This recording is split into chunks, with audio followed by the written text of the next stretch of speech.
Please note the views and opinions expressed by the hosts on this show are not necessarily the views held by the station. You're listening to Critical Mass Radio. Now, it's our turn.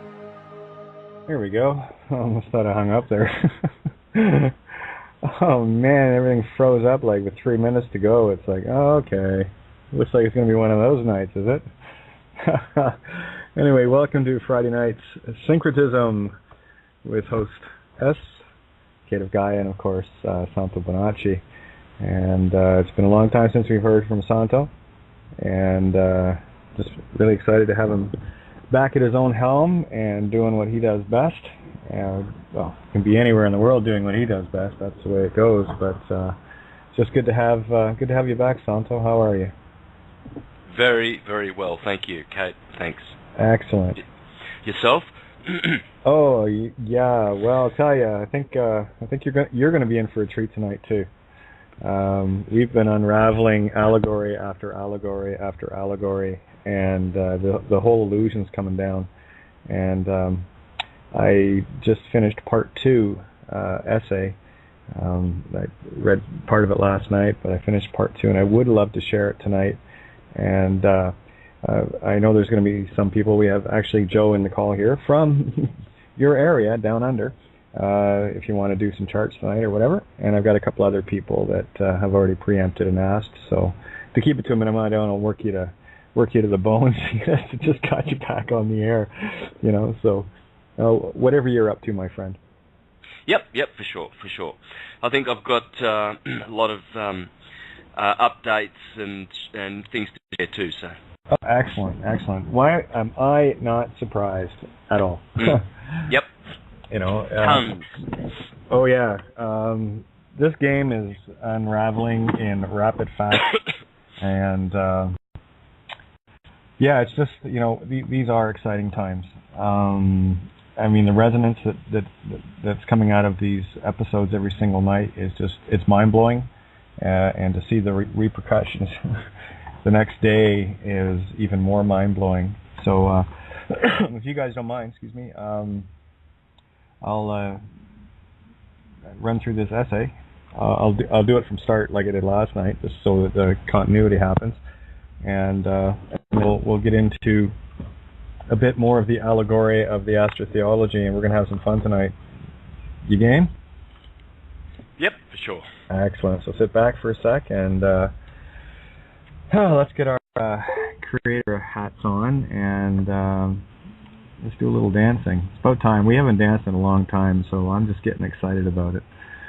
It's been a long time in the getting to that point, I'll tell you that much. So yeah, it shouldn't take too long to get through this. I'll actually, what I can do here, before I do this, I'm going to swing this over to Ninja. I do this to her last minute all the time. I just finished it. Don't get mad at me. That's what kept me. Had a quick call just before going on the air as well.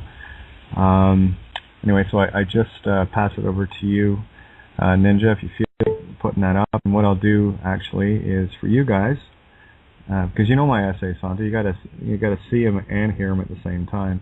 So I just passed it to you, and Joe, I'll pass it over to you as well, seeing as you're sitting right there. Raining Cats and Dogs, Part 2, and I do know of a couple of people that are in the room right now. Let me see if you can. That's going to be too far down the list. Anyway, bear with me, guys. I will have it posted on Katie's Cove, actually, at some point during the show here. But yeah, anyway, without further ado, here is Raining Cats and Dogs Part 2. And like I said, I read a bit of it last night, so we'll just go through it. And I hope you guys are ready, because there is some mind-blowing information in here, and it's starting to get really, really clear on this end. It's been an interesting day. Again, it's with the downloads, you know what it's like. It's about taking the time to let them sort out, because some of these concepts they're damn near impossible to explain.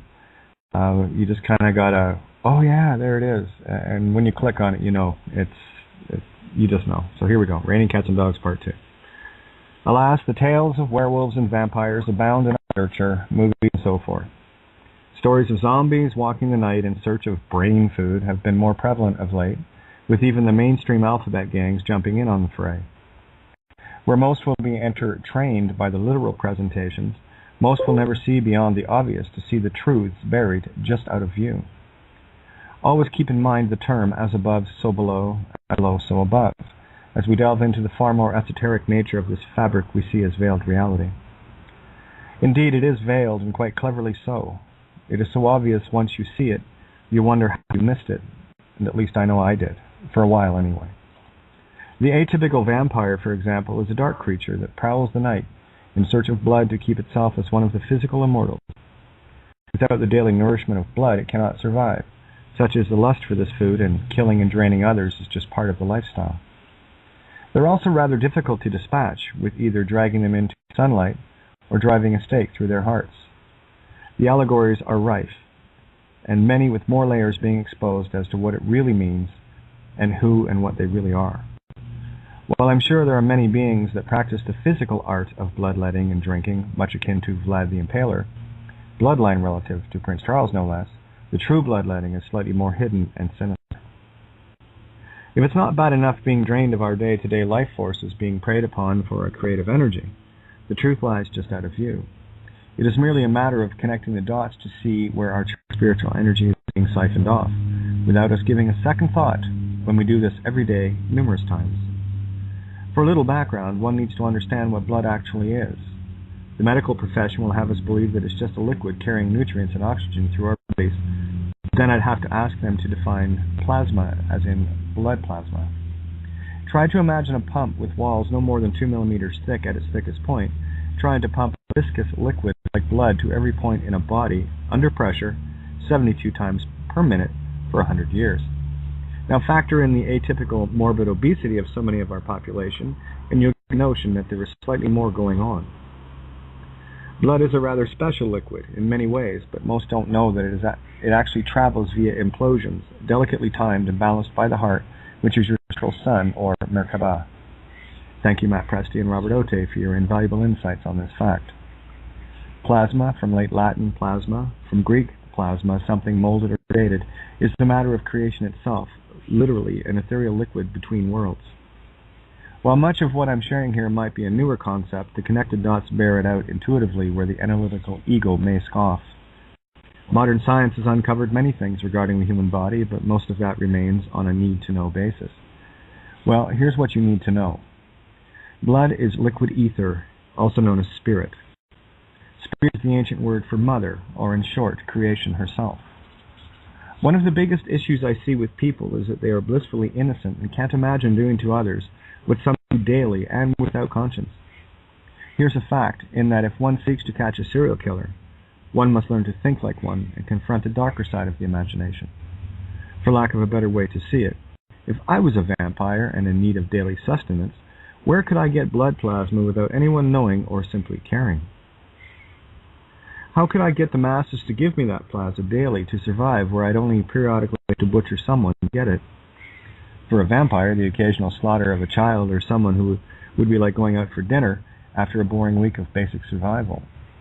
Again, keep in mind the allegories here in that all things are purely electromagnetic, or more accurately, magnoelectric.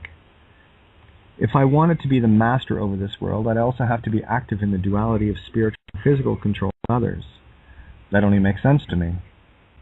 For a little basic biology in layman's terms, let's look at the blood circulatory system as it relates to cleaning the blood.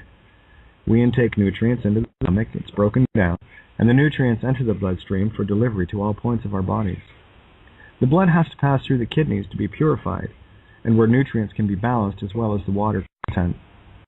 Whatever isn't required at that moment gets strained off and deposited in the bladder, where the waste is purged through the intestines, where excess water is also strained off to maintain equilibrium. Please forget that the human body is a finely tuned and perfect biological engine. The body knows exactly what it needs in the now. It does this all by itself, by design, so that you, the being, don't have to remember to keep your heart beating, or growing, temperature controlled, digesting, separating viruses, etc. That's what the DNA program is for. With the blood purified and balanced, the remainder of the purified excess is placed where it can be used, if necessary, since the strained plasma is pure life force. This liquid contains stem cells, aminos, proteins, and living life force itself, being that it is a blood extract. Simply put, would you willingly shove a needle in your arm to get rid of your blood on a daily basis? Well, I hate to tell you, that's exactly what we do when we toss our urine into the sewer cesspools. Cess in Latin means tax. So what exactly are we being cessed for? Do they not call the places where the sewers are connected to water processing plants? And what exactly are the plants they're growing? Alas, too many questions keep popping up, but I'll keep this as simple and as basic as I can, since it is only the concept, or with God, I am seeking to share. This is a perspective that no few, if any, have looked into from an extremely outside the normal think realms. In order to maintain control over us, one has to control mind, body, and soul, yes? The body one is easy, since it is a constant topic every day in the form of genetically modified foods, where mutated genes and DNA get ingested and used by the body. You are what you eat, after all. To control the mind, one has to grasp the notion of the reptilian brainstem transceiver and adrenal glands being easily interfered with for those of weaker mind defenses. This is done through things like TV programs, smart meters, HARP, indoctrinations of school, politics, religion, sports, etc., with the more invisible means being carrier waves through electronic and electric fields that surround us. The 60 Hz electrical grid is the largest one, where 60 Hz cycle electricity is extremely harmful to us, in that one of its endearing qualities is interrupting our ability to enter REM sleep, or delta wave dream state. So that only leaves the soul, or spirit, to conquer. Here's the real trick in the cosmic sense, however. We have to do it with full consent, ignorant by willful choice. The only reason that truth will set you free is that once you know something, you know it, and can make the willful choice to control your environment that has long been controlled by others of a less benevolent intent. For me, the action had to be made from the ether between the worlds, as it were. Inasmuch as oil and water cannot mix, they cannot even touch each other where there is space between them. The simple truth is that if they could touch, they would mix into each other, but basic energy rules keep them apart. Their energies are not compatible. Let's connect the dots. Blood is both ether and physical in that it travels between the worlds with both, but never touches, where there is a merging of energies like oil and vinegar salad dressing. Plasma can be centrifuged from the blood into separate components, in that water is immutable and contains memory or consciousness, your consciousness.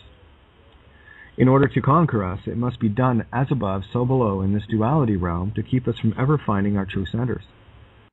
We have to be constantly distracted and knocked off balance to ensure this. We also have to do it willingly by consent. When we go to the toilets of convenience, we willfully share our life essence and the power it contains in this philosopher's stone with those that seek to harvest it. You can do your own research into what urine is used for, but it won't take long to see how valuable it truly is on a grand scale. Contained with your own urine is pure life force, and everything your body needs to heal it, regenerate it, and make it immortal, literally. So here's a simple overview of the as above, so below. To be able to control both aspects, a grid above and below must be established. The electrical grid suffices for the above, and the sewer system, hidden out of view, is below. Would it not make more sense to bury the power cables as well, instead of the incredible repair costs and infrastructure of maintaining an above-ground system? Well, sure it would, but then the effects would be lost, and then there would be a grounding shield from Mother Earth protecting us. If one can see nature's allegories, one can see this one. A tree gets nutrients as above, so below, with the two opposite and equal branching systems, with one gathering food from the light and the other from the dark. This is also our root, or root system, as well, with our veins branching out through our bodies in perfect duality. They are hidden for the most part, yet they get light from within in the Merkaba known as the hearts. This is not an easy concept to share, but once you see it, it makes perfect and balanced sense, both logically and intuitively. This allegory was shown perfectly in the acts of D. Thomas Murphy, where he created a self-contained system for homes where nothing is expelled from the house. It creates energy for the home as well, making it completely self-sufficient, identical in allegory to the human body, our home. It's not that hard to see the allegories once you see things in the not-so-literal sense. In order to see them, both the microcosm and macrocosm have to be viewed in their respective mirrors of as above, so below. Inasmuch as we have to view things from within ourselves, we also have to take in the grander pictures that have been obscured from our view of reality. In this duality, one must view both the dark and the light equally, as shown in the allegory of a tree. A tree has branches that reach out into the sky to absorb energy and food from the sun, while it also has branches that seek nutrients in the absolute dark of being underground.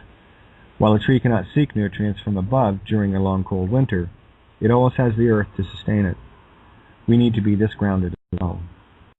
Just as the zodiac is the allegory for the human body, the truth is these mirrors are everywhere you look, and I do mean everywhere. This is a brand new way of observing, where one must learn to fully trust oneself. No room for doubt anymore. The biggest issue with trying to observe anything here is that we are always looking into the past, in that the speed of light is the proof and deciding factor. It takes light time to travel from the object you are observing, so you will only ever see things as they were, not as they are. While the light speed is fast, it's not instant in the physical realms, and this is what allows time to be observed at all. The trick here is to start getting into the present moment ahead of the past light. This is where I see creation and where we were railroaded. You can test yourself on this at any point of the day, and I assure you the trust in self won't take long to build up. I just say this to enable my present moment. I have eyes to see and ears to hear. Show me what it is I need to see and hear, universe. This is where the coincidences start to appear like magic. These are the things that resonate with your question you have going on in your mind, so please be specific about what it is you are looking to create for yourself. As an example, let's say I wanted to confirm something about my stance on the name game fraud, since that is what I was pondering. After asking the question of the universe, I go into observe mode and see what was created to come into view. The magic of coincidences is that they are proof positive of your ability to create, and you're just out of practice is all. After I put my intention question out, I look to see, and lo and behold, a truck drives by with the logo, no name on its side. A couple of things have happened here. One, I got the answer I was looking for. And two, the truck had to be already created to show up in that moment of now, so it was pre-sent already, meaning that I stepped into my own timeline in order to see that. This is not an easy concept to put into words where it's just a realization using intuitive logic. If I see the truck after the call out to the universe had to already have put it there so that it can show up when I did in the now moment of time. Being in the now moment is actually in the past as well, where creating is in the pre-time or pre-sent moment. It also works in reverse, where we continually create another's reality by being stuck in the now and past moment, by being triggered by seeing things presented to us. For example, if I was to see the no-name truck first, I would get me thinking about that subject, so I'm at effect to the observation versus being cause over it. This is why fear porn is such a powerful tool to keep people staring at the created past moments, keep another's creation manifesting. Where attention goes, energy flows. An atom will act differently under observation, where each photon of light is an aspect of consciousness. I have deduced from that if light is consciousness and I am observing an external light, I am literally worshipping a God outside of myself. This is why I refer to external light. This is why I refer to external light as pure poison, and where, only in our darkest place within can we find our own light. When one is the source of light, one is in control of time from source. I said long ago that someone has hijacked our projectors, and this seems to be the case more and more. As per the double-slit experiment, light, or more accurately consciousness, is self-organizing, where only the intent of that consciousness needs to be interfered with in order to control it. The whole physical realm, as we're experiencing it, is the allegorical bread circuses of Rome on a universal scale. Every thought we have matters, literally.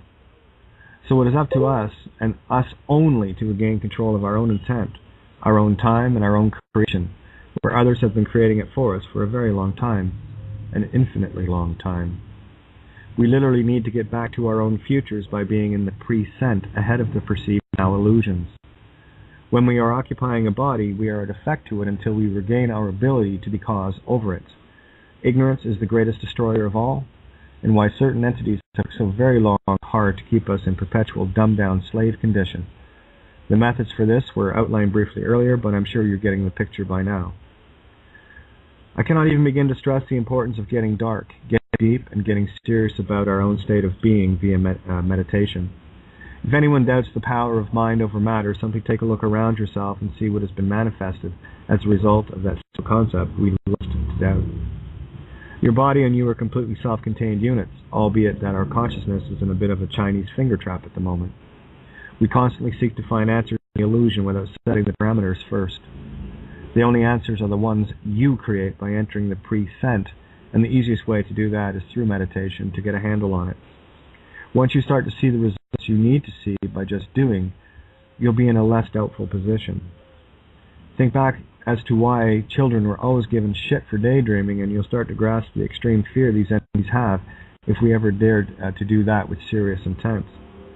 It's time for us to get ahead of the clock here and take Kronos out with his own tricks, where his only trick is time illusion. While we maintain ourselves in the stupor of illusion and distractions, the clock owns us, and the intent of the clock owner rules the floor. It's time to get back to the Christopher Robin and Pooh, where the woods are our own again. It's not so tough to beat the clock when you're creating it. Look at all the time traps that have been set to keep us out of time with things like calendars, watches, holidays, etc. So many things to keep us locked in reality as someone else sees it. We've been slaves to the punch clock for too long. We have worshipped all the wrong things and have been told repeatedly to never worship oneself. I have one rule here. Whatever I am told by an external system, I go 180 degrees and I move quickly. Only in the mirror can we slay Medusa. No, Saturn, Satan, Set, Kronos. Time is up, so on your marks, get set, go. Puns intended. To be continued in part 3. Okay. So there you go. Wow. Yeah, new game. Amazing. New game, boys and girls. He thinks I found the time trick. I'm still sorting it out. I'll clarify it and put it into practice, but yeah, just too many coincidences and ones that were deliberately set up and asked for. You know, I can't begin to explain. I've talked about it over the last few shows, just different parts of it, but yeah, you know, well, look at astrotheology, Santo. I mean, astrotheology is the allegory of the human body, the allegory of everything, because in a fractal, everything is in everything, if you can but see it, right? Exactly. That's the point of it. Yep. Okay. Yep. Physically, that's how everything is manifested fractally, and so does it in the thought world, in the mind world, in the spirit world. So that's how it works. Absolutely. And the one that finds this profound truth. See, what you just read, Kate, was not. It was not about clever and, oh, look at this, aren't I ever so smart in what I'm writing. It's about knowing. This is the truth of knowing. It's so different to the truth of thinking, you know, the truth of opinions. People with their heads full of opinions can easily write up nice little clever things, you know, but they're empty. The powers that were are very, very adept at doing this, you know, like you can listen to Barack Obama for half an hour. He looks intelligent. Yep.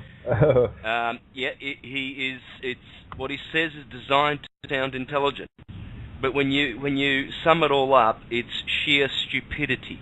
He's speaking to the wind like an empty-headed fool, and this is what the world has done. It has put clever thinkers, even philosophers, you know, like Darwin and all of these guys that are full of theories. In other words, full of shit.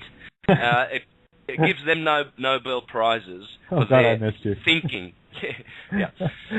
And they run around and they ponce around and they've got these prizes for thinking. And what do they know? Nothing. Lots of thoughts, lots of ideas and theories and smoke and wind, but nothing of substance. So what you read was of pure substance. Comes from the deepest place of truth. It's something that resonates, you know. You could never be able to read something like that on CNN, for instance. Oh, God, no. No. half of the crowd would pretend to understand it, and they'd say, "Oh yeah, I understand that," but they would never understand the real depth of what you were saying. And hallelujah, rejoice. We are all now understanding these things. We are all now exposing the tricks that have been done to us on every level. Even there's no need to condemn people who are awakening on a lower level, for instance, that will go out and do a protest, for instance. I just watched a documentary on a protest that occurred in Brazil because they raised the traffic fares, public traffic fares up, percentage. They're greedy. Real important stuff, yeah. Yeah, they're really greedy, these politicians. The sooner we get rid of them, their greed knows no limit. They are shameless, they are disgraceful, and we keep them up there because they're clever thinkers. Know nothing. But anyway, what happened was the special police started shooting people with rubber bullets, and they got this one girl in the eye, and she's on the documentary with this big black eye. The protest just happened on the 12th of June, by the way, so it's fresh news. But anyway, now these kids, they're mostly students. They're in an uproar in Brazil, and they're taking to the streets by the millions. And now all of a sudden these chief of police are having to defend their position because some of their men, shot people with rubber bullets. They're shooting people. This is how insane it is. It's creepy. It's gone beyond stupidity. It's ridiculous now. And the sooner we get rid of this non-existent thing called government, like I said to someone the other day, you show me where the government is. When an agency comes to me and says, I'm from the government and blah, blah, blah, and I've got the power to do this, and you show me where this thing called the government is. I want to go and touch it and look at it and speak to it and see what it says about its laws and see if it is real or legitimate or it exists at all. And if it does, I'll bow down and do obeisance to it and do whatever it wants. It's got to be a great thing, whatever this government thing is. So let's have a look at it and see where it is and talk to it. And these agents will not be able to produce anything. It's non-existent. It's a corporation. Where does a corporation exist? On paper. Therefore, it does not exist. Exactly. Because it doesn't breathe, it doesn't live, it does not have blood in its veins. Therefore, it cannot exist. And the first rule of the universe is, as the burning bush said to Moses, I am. The first sign of the zodiac is Aries, I am, because everything emanates from being. If it doesn't exist, then it doesn't exist. Well, yeah, of course. So, I was going to say the bush has to be on top of the mountain, right? So, just an allegory, right? Aries is heaven, right? So. Exactly, and it's a powerful lesson because what it's saying is, you want to name God, you want someone to name, do you? Do you want to name me? Do you want to name the universal consciousness when you go down to Pharaoh? Because Pharaoh wants to know who sent you. We've got powerful gods over here. Who are you? Who sent you? Well, I am did. And whatever exists, whatever really is, well, that really is. And if we don't know what really is and we are going about in our illusions, well, then we will suffer the consequences. So it's about time that we got to know what really is. And people on all levels are doing that. Protesters down at the bottom, people like yourself who are writing, being inspired by the beautiful higher consciousness to pen such beautiful words of freedom and truth. And we're all here on different levels, and we're all coming together and bringing about one united force of love and unity forevermore. Yep, the call that's been going out, I've been saying it for a long time, we do this together. That's how we do this. We don't do it because someone's got a different opinion.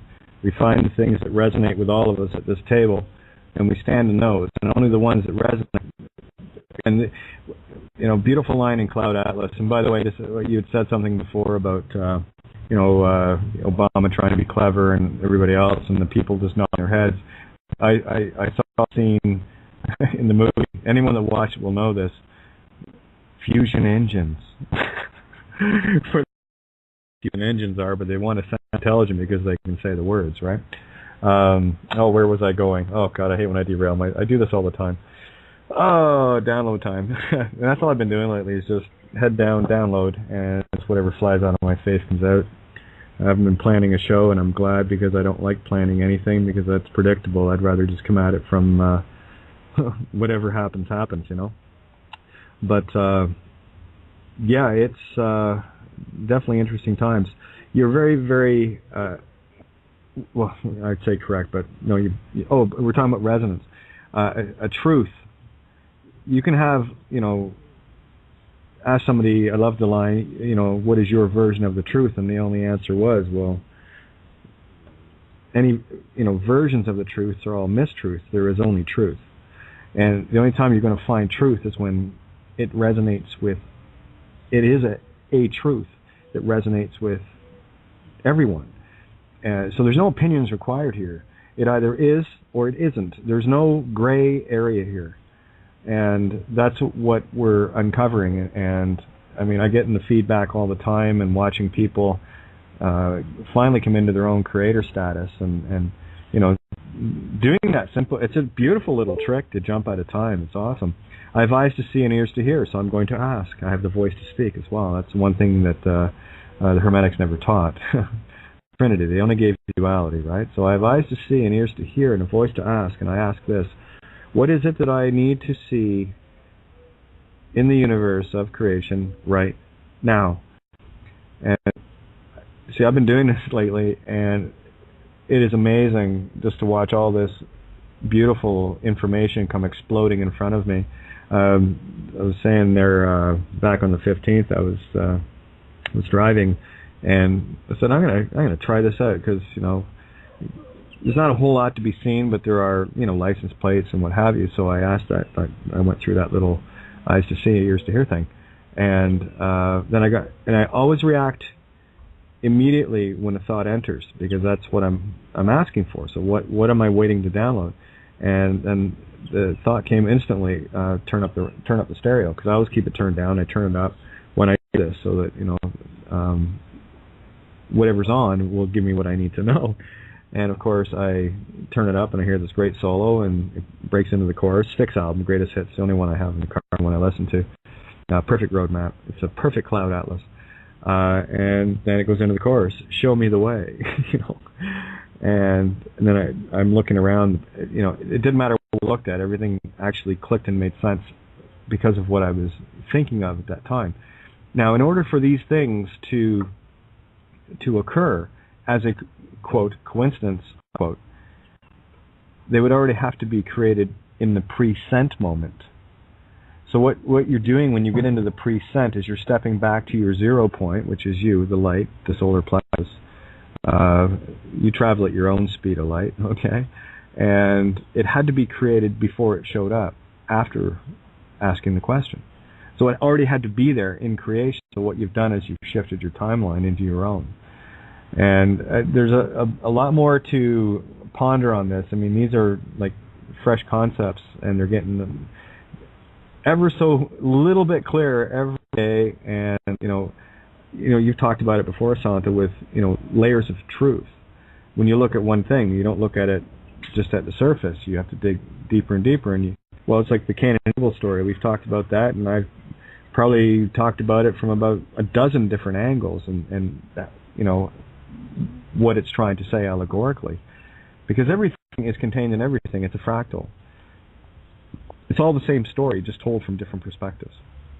And the greatest story is the zodiac. That's the biggest picture we got, right? And from there, Santo, take the floor. I just wanted to get that last little bit out. Well, that's a beautiful little segue to what I wanted to talk about, actually, that the zodiac is actually the best science that was ever, that is, that ever will be, and we have been,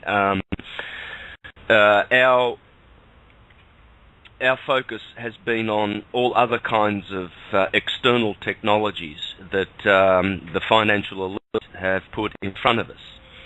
And so big, major distractions by all of humanity, because the religious leaders have led us astray, the politicians have led us astray, people have been led astray by teachers, the media, the corporations, the lawyers, the liars, and the truth lies within. But the ancients, they knew that a great age of deception would come upon this planet. That's why they left, many times they left the zodiac, which is basically the wheel of 12, which describes the dodecahedron universe we live in better than anything else. It describes all the other 12s that happen, the 12-year solar sunspot cycle, the 12 petals of the heart chakra, which symbolize the sun in man, the temple of Solo man, and all the other 12s that go on, the diatonic music scale, etc., ad nauseum. We know all the 12s. They left it for us. They knew that we would be stupid, as dumb as, let me not repeat my favourite expression on air. Go ahead. But I have a disclaimer. Go and knock yourself out. I don't care. Oh no, I don't want to be too negative here, because look, we are all really we've all done a lot of dumb things. Look at me running around for 20 years knocking on people's doors as a Jehovah's Witness. I was supreme in my belief, and I knew that I would be saved being a Jehovah's Witness and everyone else would not be. So I was very zealous, and looking back, I can see the stupidity of what I did. Yeah.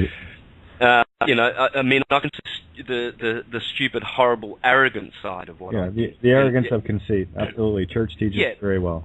Behind it was underlying good, because I was learning, how to really underlying was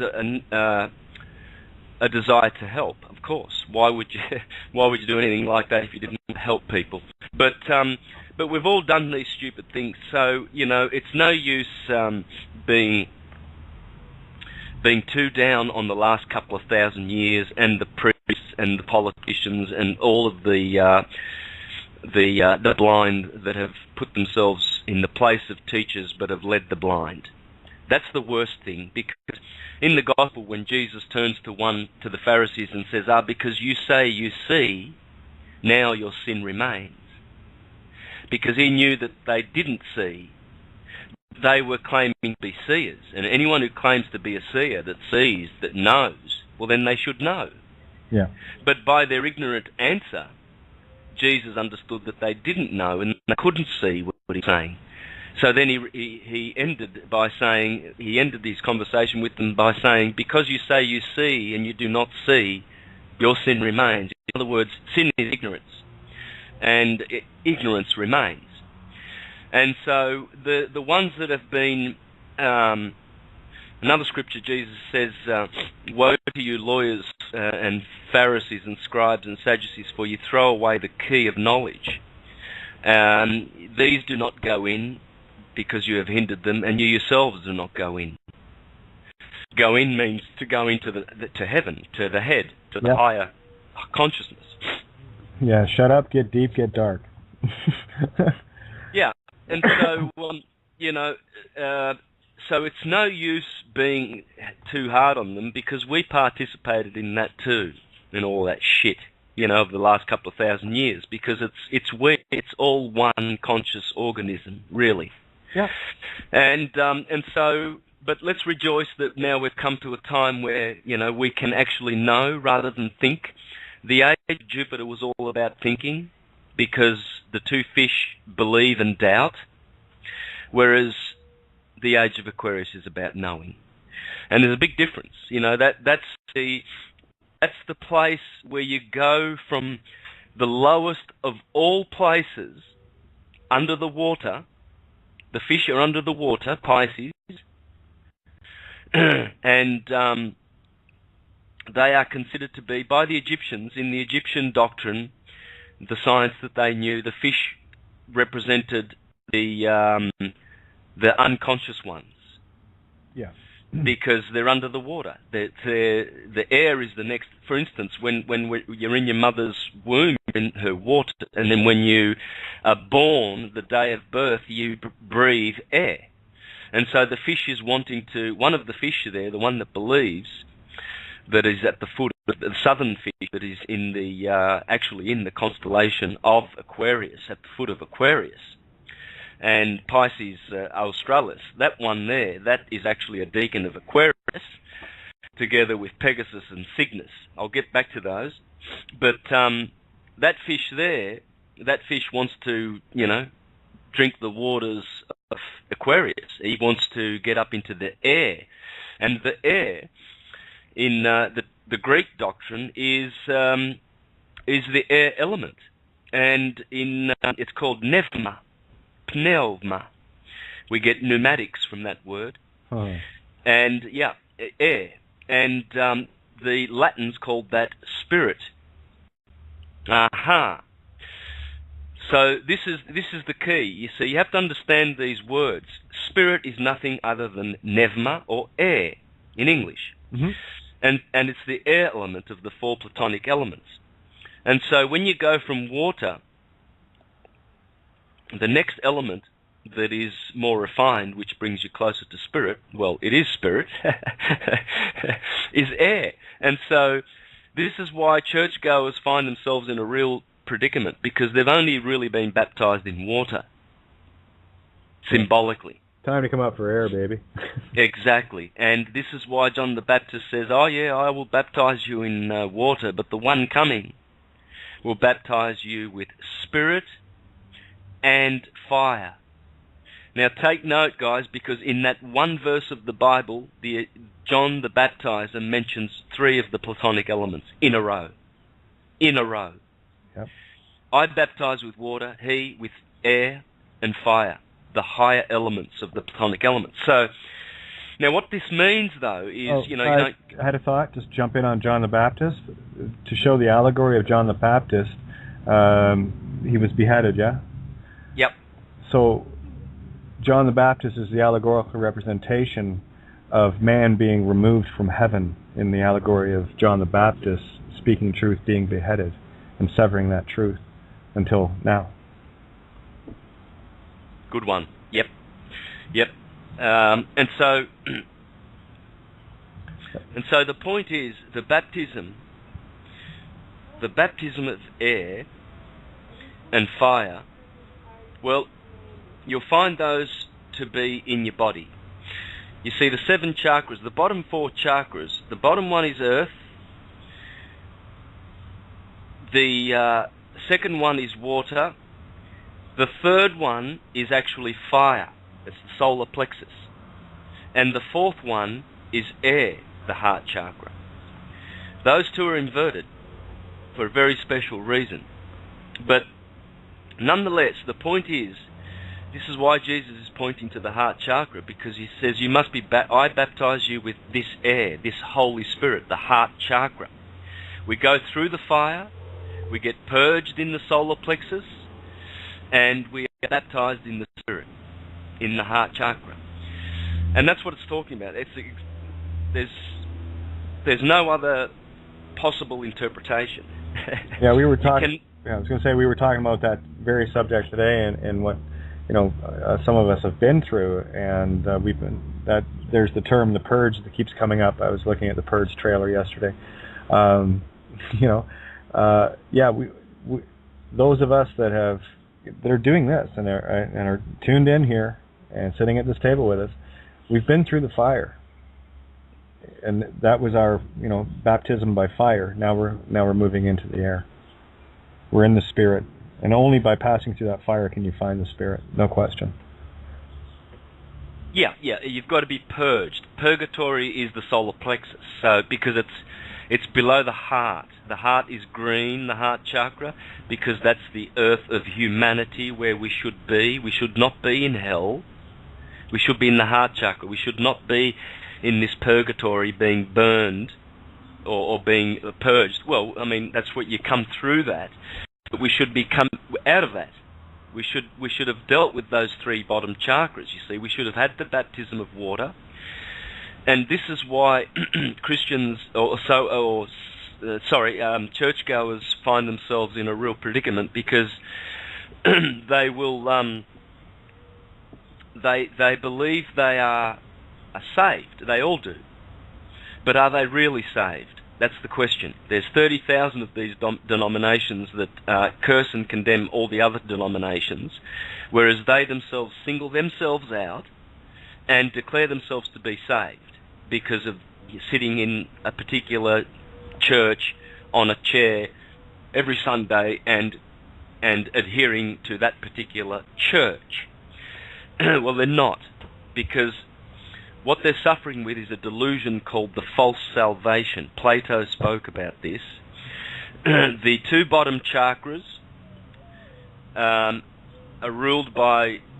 The seven chakras are ruled by the seven planets in the solar system that are seen by the physical naked eye, including the two luminaries.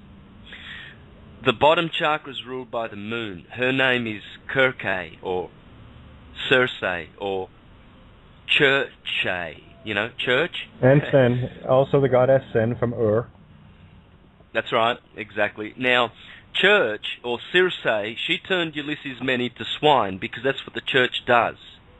She is, in her negative capacity, that's what the moon does. The moon is the first guardian of the seven heavens of us, which correspond to our seven chakras.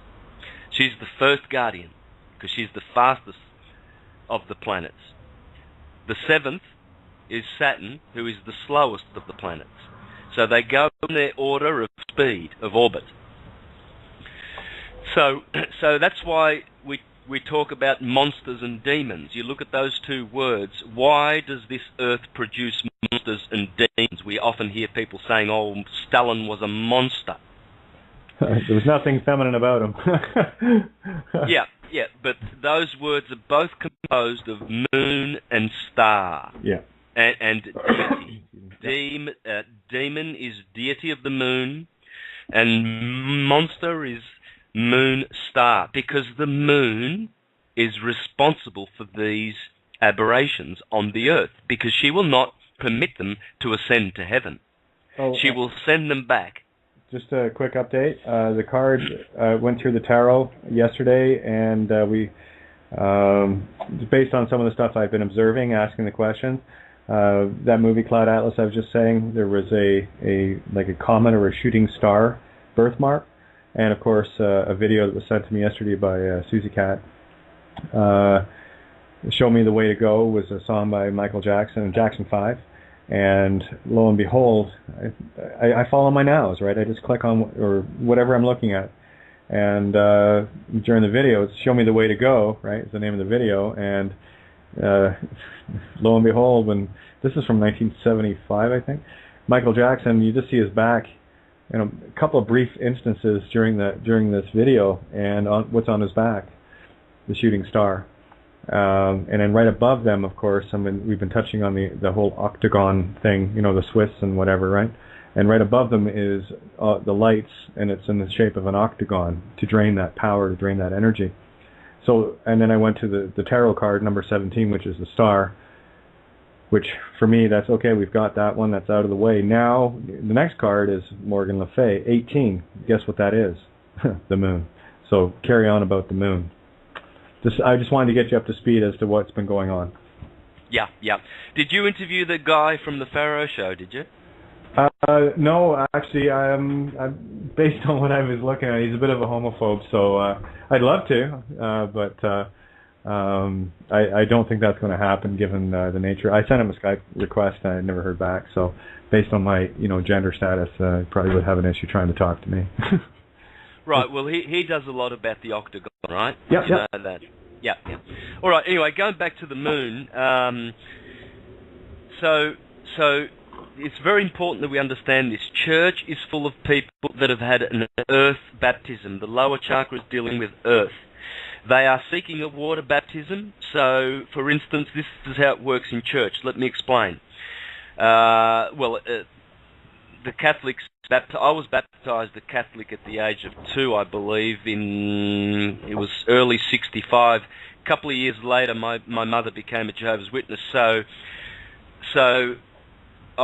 when I was a Jehovah's Witness, I was baptized as a Jehovah's Witness, right? So Jehovah's Witnesses, they get baptized when the child comes of age, more or less, and makes his own choice and decides to be baptized with water.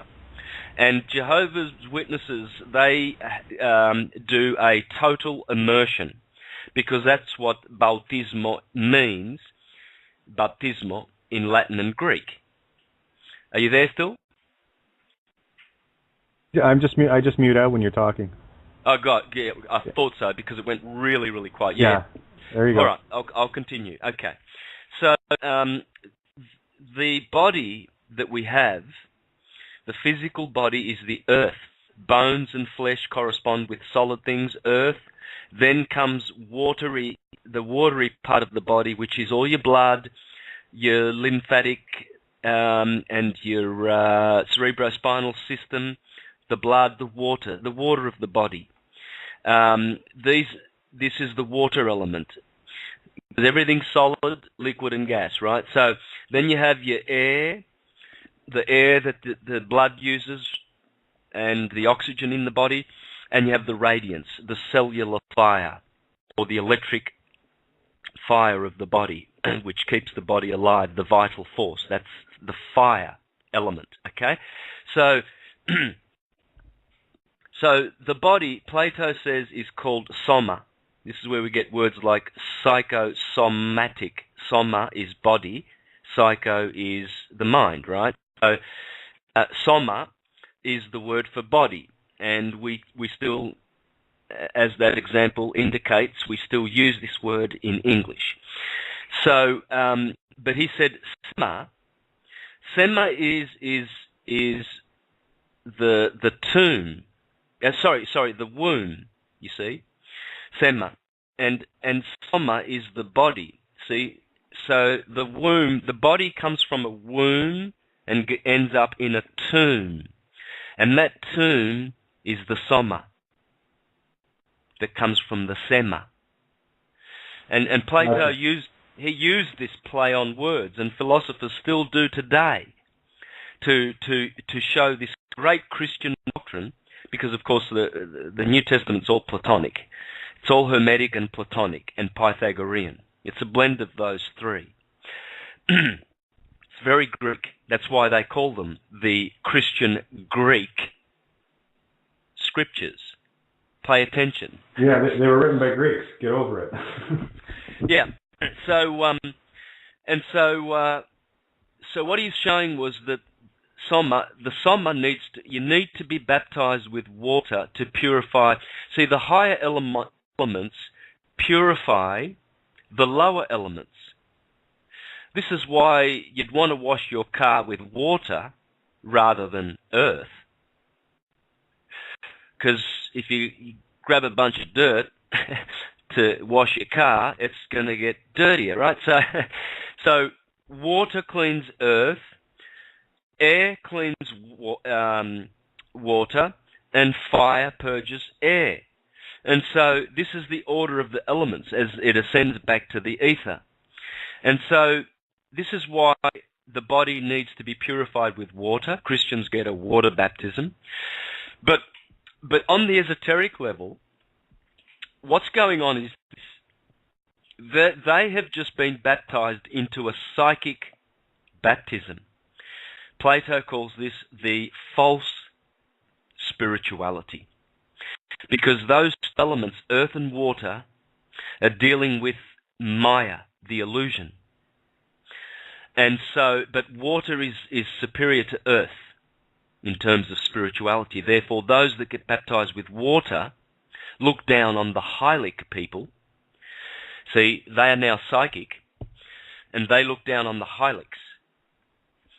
And woe unto them, as Jesus said, that judges, because you don't know, you never know which level you're at. You think you are now saved, but you're not. It's a psychic. It's not spiritual. There's 4 levels. There's hylic, earth. Psychic, water. Spiritual, air. Remember, air means spirit in Latin. That's the word for it. That's why we say, I aspire. Look at the word spire, spirit. Respire. Why do our lungs respire? Because it's spirit. It's in the air. And these are the spiritual people who arrive at the air element in the heart chakra. And that's the true baptism that John the Baptist was talking about. He will baptize with air, because that's the Christ. These have been christened with the Christ baptism, the higher baptism. And then the fire, in the higher sense, the fire is the mystics. These are your mystics in the world, the mystic ones that lead us, like your Platos and your Pythagoras and your Jesus and Buddhas and these types. These are mystic. They have reached the cosmic consciousness. This is the fire consciousness. They've been baptized with fire. This is what Pentecost is all about, when the 120, and pay attention to the number 120, very significant. When the 120 apostles in the upper chamber are all of a sudden baptized, when a rushing stiff breeze came through the room, and there were tongues of fire that appeared above their heads. This is the mystics. And so you see, churchgoers are full of psychics. And they're deluded. Yeah, they're nice people. Oh, yes. Yes, the expression, nice people go to church and everything like that is relatively true. It's relatively true, for sure. But nonetheless, the highway to hell's paved with good intentions, so good luck to them. The baptism we seek is the baptism with air, spirit. And Kate, I can surely say that most of the listeners would be of that caliber. Oh, huge, yeah. Yeah, for sure, if not in the fire. And as mystics, you see. And we need to awaken to the fact that that's who we really are. And it's about time that we awaken to the fact that we have this science of light. And we know these true things. We are children of light, children of the sun. And we are of that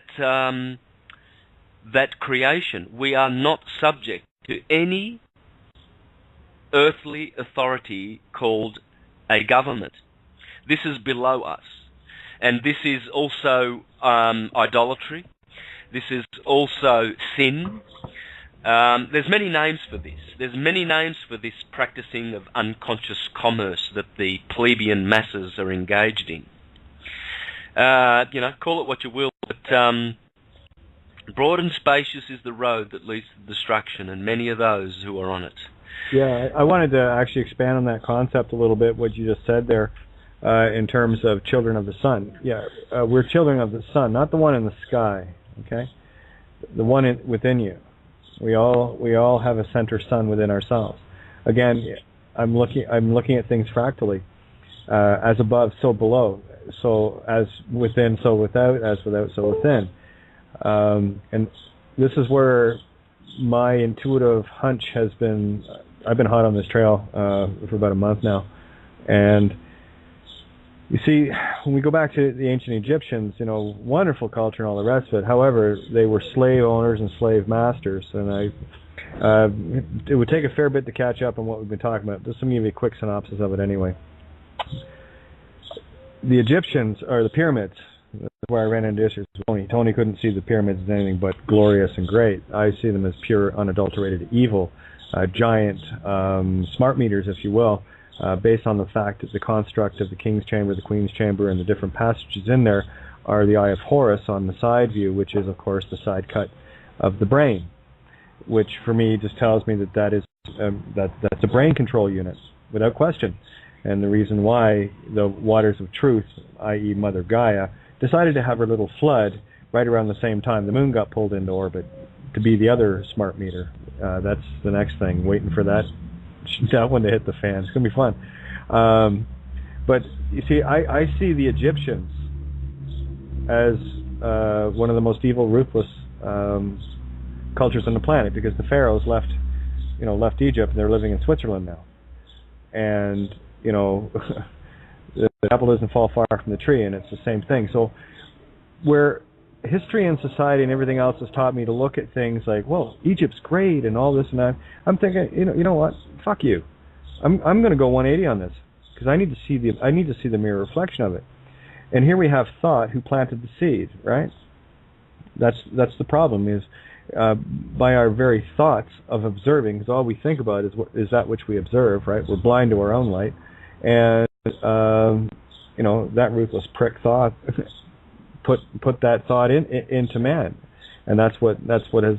I haven't figured this all out yet, but I'm telling you, the intuitives are going crazy. Yeah, look, what you're doing there is you're talking about this wonderful phenomenon of duality. What is good is evil, and what is evil is good.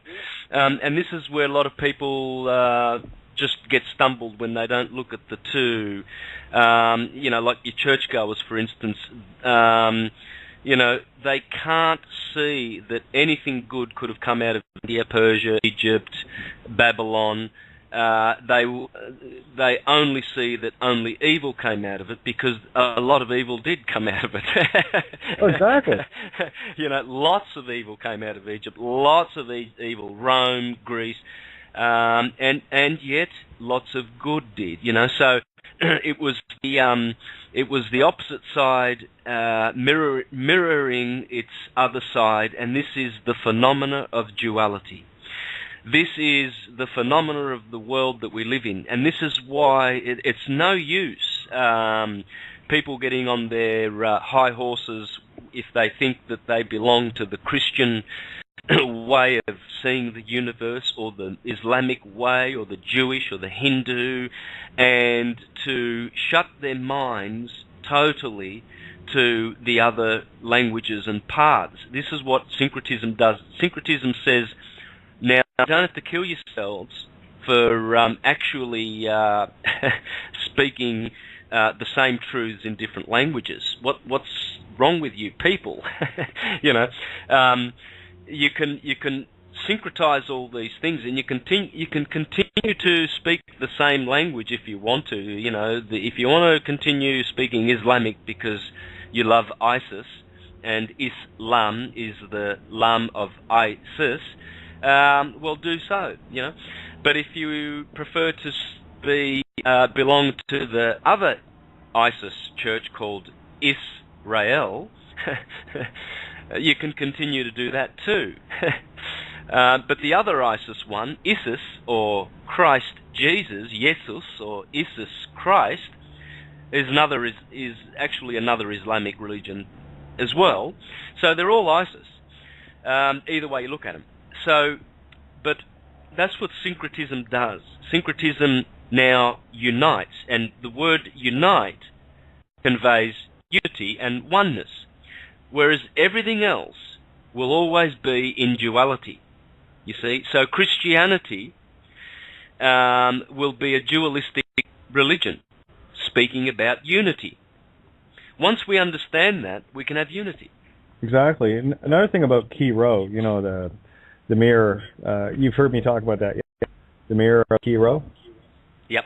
Okay, that's the P backwards, and the X is backwards in the mirror as well. We just didn't notice it because it looks the same. That's the Antichrist. Now, I also look at Key Row, or Chironis. Ro is spirit breath, right? And Key, well, Chronos, Chironos, right? Chronos. And these are, again, other concepts that I am just bathing in lately. It's just click, click, click, click, click, click, and all these little dots are connecting. I just want to throw that one out there for people. These are things I've been pondering. Yeah, look, that's an interesting thought, Kate. I'd like to add to that. Ki-ro is actually very, very universal. In Japan, my wife's daughter... Sort of like time, yeah. Keep going. Yeah. My wife's daughter, her name is Chihiro. Nice. Now, I just said Kiro in Japanese. That's all I did. Chihiro. When I went to Japan in 2008, I went there to do a few small gigs with my wife. She plays the flute, and we did a couple of gigs up in her in Honshu, the main island, right at the very top. So if you go to Google and you punch in the city Hachinohe, that's where my wife comes from. That's now, and now you go about 40 or 50 k's toward the west. You'll find a town called Here. Now, the people of Here, they speak a different language to Japanese, and it sounds very Hebrew. Here, Hebrew, right? They have the Star of David. They have all of this unusual, different stuff up in those hills there in Hachino, in Towadaku. Now, not far from Here, you will find a grave called the Grave of Jesus Christ. About 20 k's from the town Here. You can find all this stuff on Google, right? Now, my wife's father took us up there. We went up to Towadaku, the lake and the garden there, and I stood on that grave, that cross. It was a cross. That cross, and notice the word cross. Yep. Kiro. Kiro. Yeah. Now, near the cross was the name of Jesus. It was Isi. Remember the word Isis. Isi Kiri. Kiri. There's the Christ, Kiri. That's what the Japanese have always called. The same deity that we in the West... See, Marco Polo discovered this 800 years ago. He absolutely discovered that the Japanese were cross bearers. You know, they wore their crosses, and they had this knowledge of Kiro, Christ, cross, and so there it is, and it's in the word chronos, as you mentioned, because it has to do with time. Kiro. It also has to do with the crisscrossing of the sun's rays from solstice to solstice. Today is the summer solstice, right? Yep.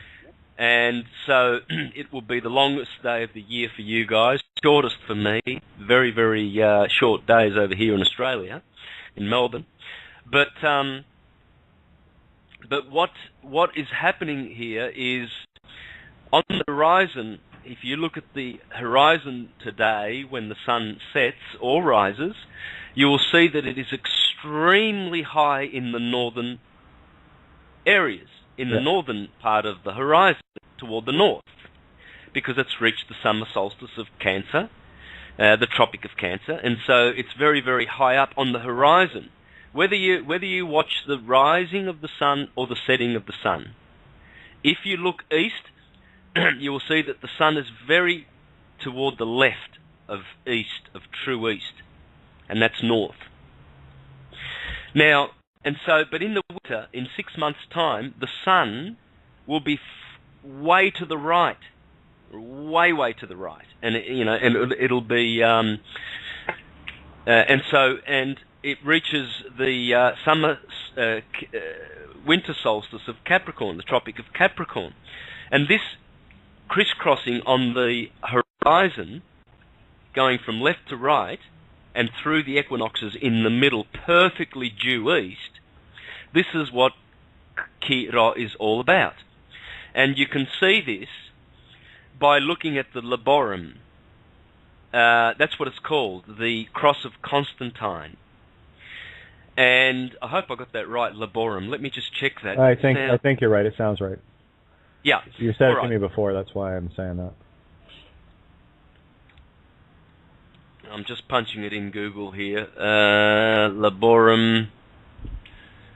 No, I'm saying it wrong. But anyway, laborum, something like that. But anyway, this cross, the cross of Constantine, that's the one that Constantine alleged to have seen in the skies before he conquered Rome and brought Christianity, false Christianity, to the planet.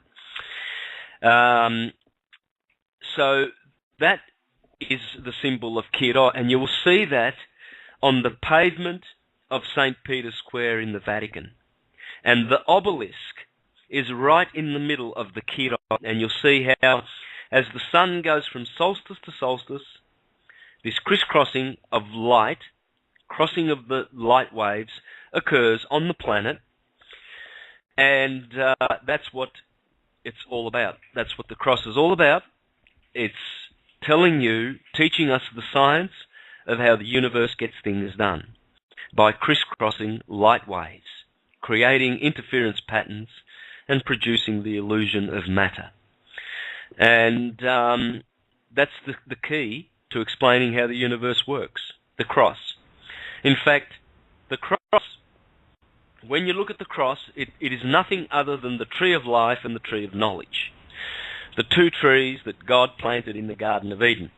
The tree of life is the north-south axis, the vertical. That's the life, and that's the tree of life. And the other axis, the east-west axis, that is the tree of knowledge.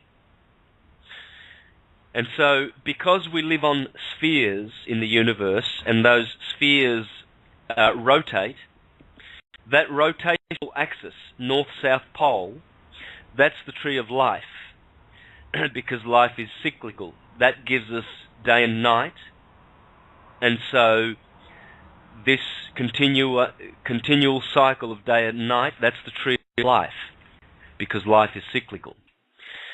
And the horizontal axis along the equator, this is the tree of knowledge, because it gives us the experience that we require in this dimension. And the experience, this is why the scriptures talk about the knowledge of good and evil. Because as the spheres in the universe rotate, half of them will be bathed in light, and half of them will be in the darkness, just as our Earth is, always. 180% always bathed in light, and the other half always in darkness. That's how it is. And so the darkness is evil, and the light is good in theology.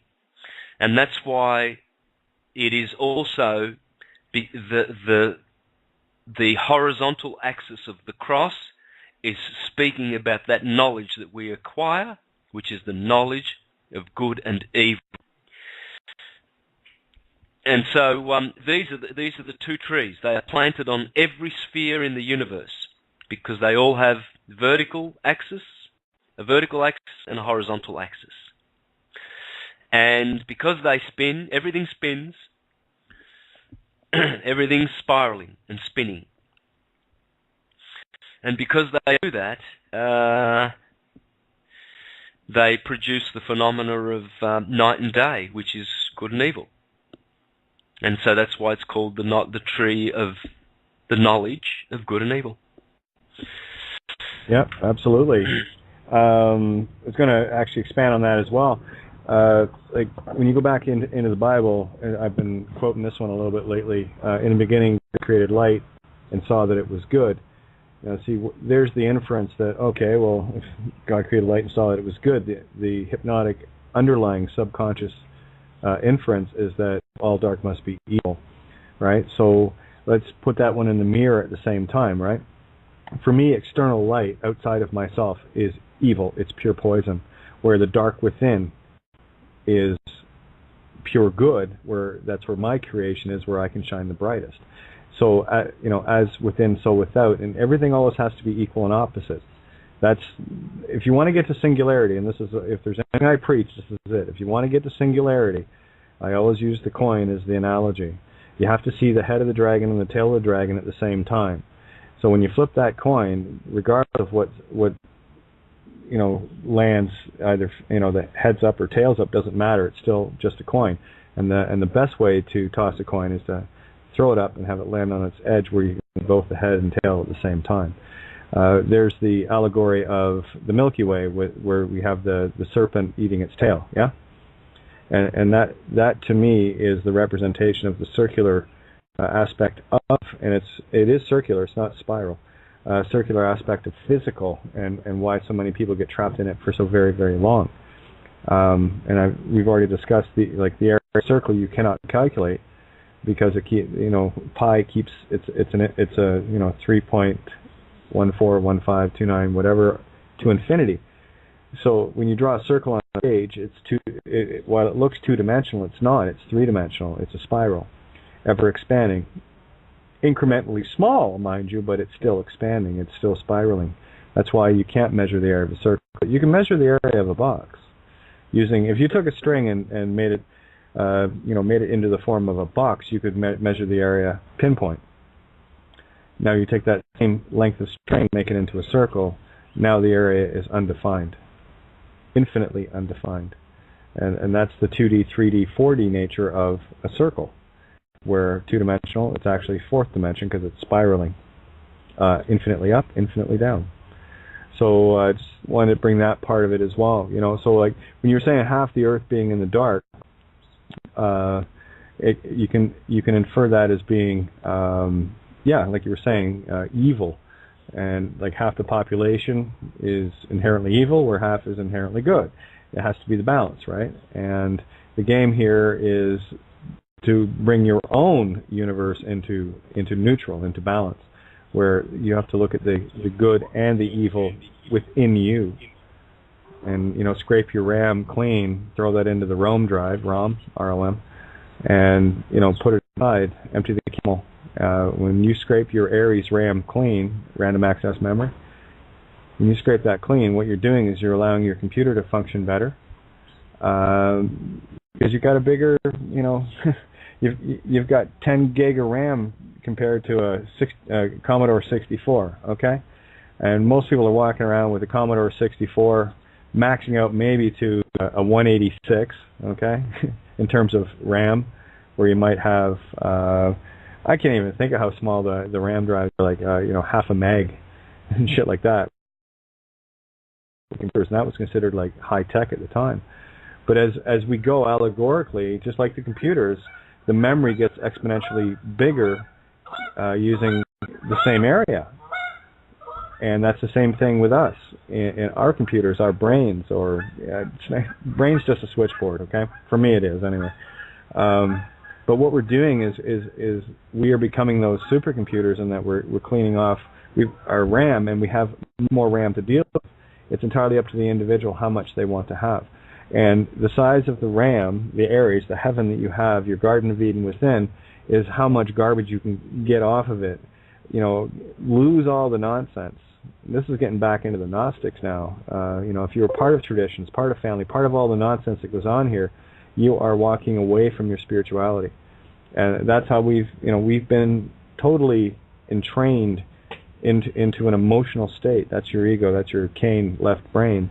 And of course, the emotions must always be subservient to the mind, and that being the right, of course. And what do we have? The feminine right, which is when you invert that, you have in the Bible, the wife must be subservient to the husband.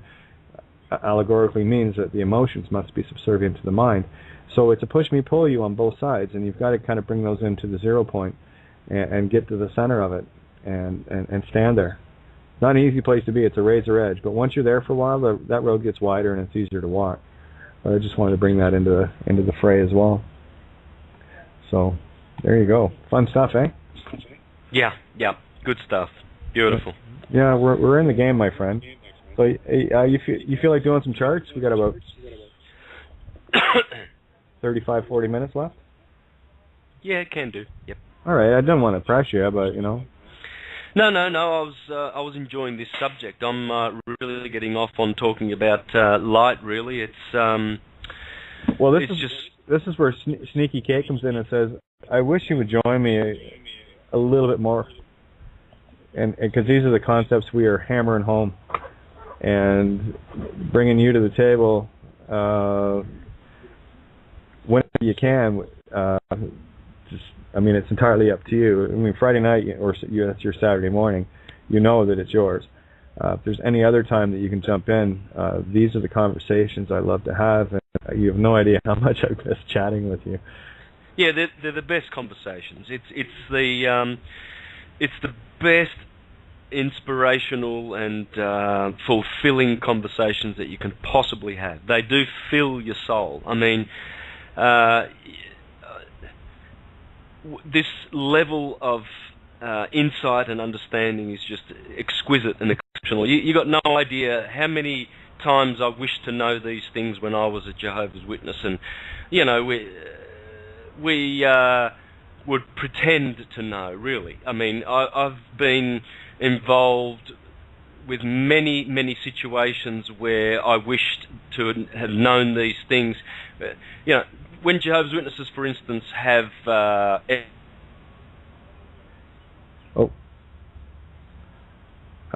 I can't hear you. Hope I'm not getting hacked here. Oh, Christ, don't do it now.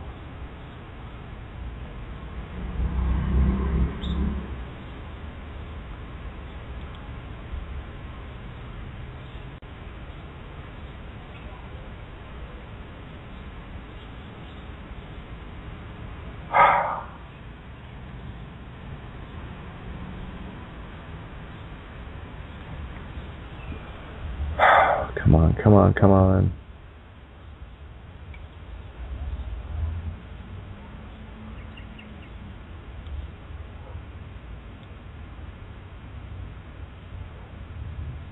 Come on, Ninja. Cover for me, baby.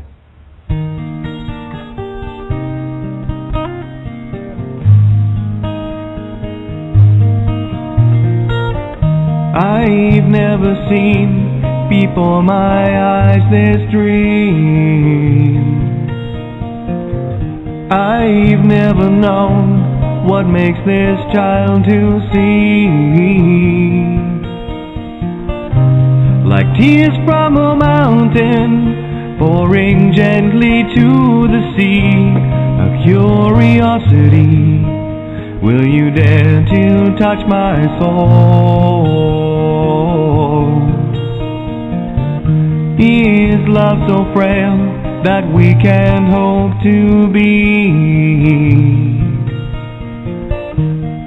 more than we are, more than our hearts can see? And if for any reason on this field of broken dreams we stand to lose it all,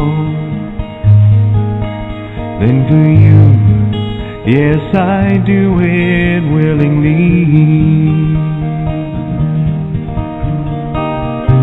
If this is our moment, captured in time, always to sustain, for lost in your eyes I find are the only means to remain. Searching relentlessly, just like a cloud, she chases the rain. We'll stand here firm, 'cause we are an island protected by love on this field of broken dreams.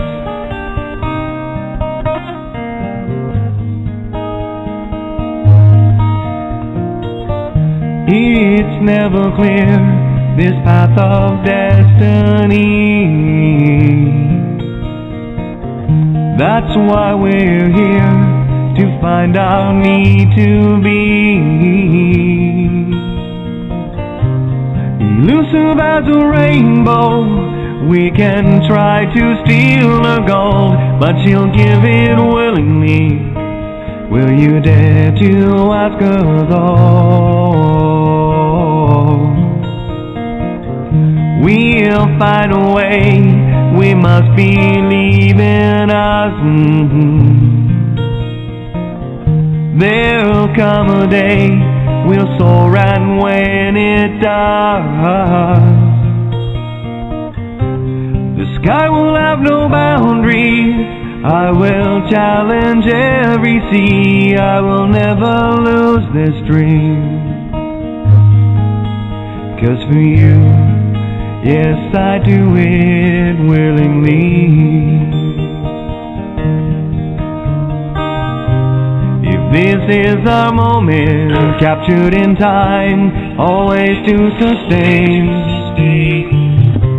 the lost in your eyes I find are the only means to remain. Searching relentlessly, just like a cloud, she chases the rain. We'll stand here firm, 'cause we are an island protected by love, on this field of broken dreams. On this field of broken dreams. That was fun. Wow, everything froze up on this end. Joe dropped out, and I'm trying to get her back. And you're back, Santo. I know that. Yeah, just everything kind of. You dropped off, Santo, and I couldn't do it. I could see everything, but I couldn't do a damn thing. Wow. Where did I drop off? Oh. Where did you drop off? Did I get to astrology? You were talking about, wanting to know all the things when you were Jehovah. The only thing I will say to that, Santo, we would not know what we do unless we had been through the bullshit of the contrast. Yeah. And the story. Yep. I have nothing but gratitude for all the idiot things I did. Yeah, for sure. Me too. Yeah, no regrets, no resentment. Just that I want to, highlight the contrast. We are now drinking spiritual waters, not pretending. That was pretending, it was going through the pretend, and rejoice that we're not still in that stage, because those ones will have to reach this stage and beyond before they can, ever pretend to be, real, walking the path of reality. Yeah, for sure. But what I did get onto, I got onto the subject of astrology, Kate, and astrology is the word of God. Just look at the word astrology. It's made up of two words. Logos, logi comes from logos, which is word or words of a particular subject. So these would be words of the subject of astrology, of stars, because astro, the other word, means stars. And stars are light, and light is God. God is light. So astro is God, and logi is word. It's the word of God. Astrology is the word of God. And this is why the great masters of this science, the masters who kept it protected from the ignorant masses so that it would survive the dark ages, this is why they cloaked these documents, this holy writ, in allegory. As it says in the Zohar and the Sefer Yetzirah, and it teaches us clearly in Kabbalah that all of these religious documents, they are all esoteric truths. They are literary truths. And so they knew this, and this is why they encoded these writings in 12s. Everything is in 12. This is why the number 12 is the most prominent number of the Bible, for instance. It's mentioned more than any other number. And 7, along with 7, 12 and 7. So, because 7 are the planets that go around in the zodiac, the 7 visible planets. who are named in the days of the week and who correspond to all the other sevens that exist. Can I share something with you? And it's an oversight that I think it's been there. How many people typically do they have on a jury? 12. Right. Who's the 13th juror? The one who knows the truth. The accused. Okay? One must become the 13th warrior. One must become the final juror, because in every jury of my peers, that means I'm an equal with them, and what I say matters too, and I can overrule my own jury because I'm part of it. You see, this is why 13 has always been a resonant number for me. I love it. That's, they said it was an unlucky number. Of course, they even killed one of the rival gangs of Templars on Friday the 13th, and all this focus of negative on 1313. No 13th floor. They want it out of your psyche. And I'll tell you why. Because in the physical realm, everything is the dodecahedron, the 12, right? Or that's 20, isn't it? Dodecahedron? What is it? Yep. Okay. Yep. All right. And the only way we're going to become the physical, now I'm going ethereal on your ass here, okay? This is just what I do. While we're all focused on all the things that work within the matrix of the physical, it's still stuck in the illusion of time, in that we're trying to observe something. Like, you take any one of your constellations and all the points in it, every one of those stars, you're seeing the light from a different time. They're not the same light, same age of light, right? You look at the Big Dipper, and every one of those stars is at a different distance, so it obviously takes light longer and shorter depending on which star is closest to us. Based on our perception and our observation of it, we look at it, it looks like it's all shining at the same time. But what we're dealing with are ancient and less ancient light, so we're seeing every constellation out of context of time. That's the illusion of light. That's the problem with light. That's why I call it poison. It's like when you look at a building across the street, you're seeing it a millionth of a second later. You'll never see anything in the physical illusion as it is. Never. That is the illusion of time. And for me, in order to step out of time, you must become like I said, the 13th warrior. How many disciples did Christ have? He had 12, making him number what? 13. How many lunar cycles are there in a year? 13. So I'm just throwing this in there because you're the only one I know I can bounce this shit off of. Yeah, and 13 is nothing but a 4, which is nothing but a 1. Exactly. Getting back to source, getting back to one. I want to throw another concept at you to see how you can throw it into the stars. This is why I want to talk to you more. If we can, if I can talk you into joining the table a couple of times a week, just when you feel like it. No, there's no pressure. This is just me lusting for knowledge. All right. What was I going to say there? It just left me. That's the problem with downloads, right? If I don't grab it right away, it goes. But anyway, yeah, no problem. So you kind of. Do you know what's happening? You know what's happening with us right now?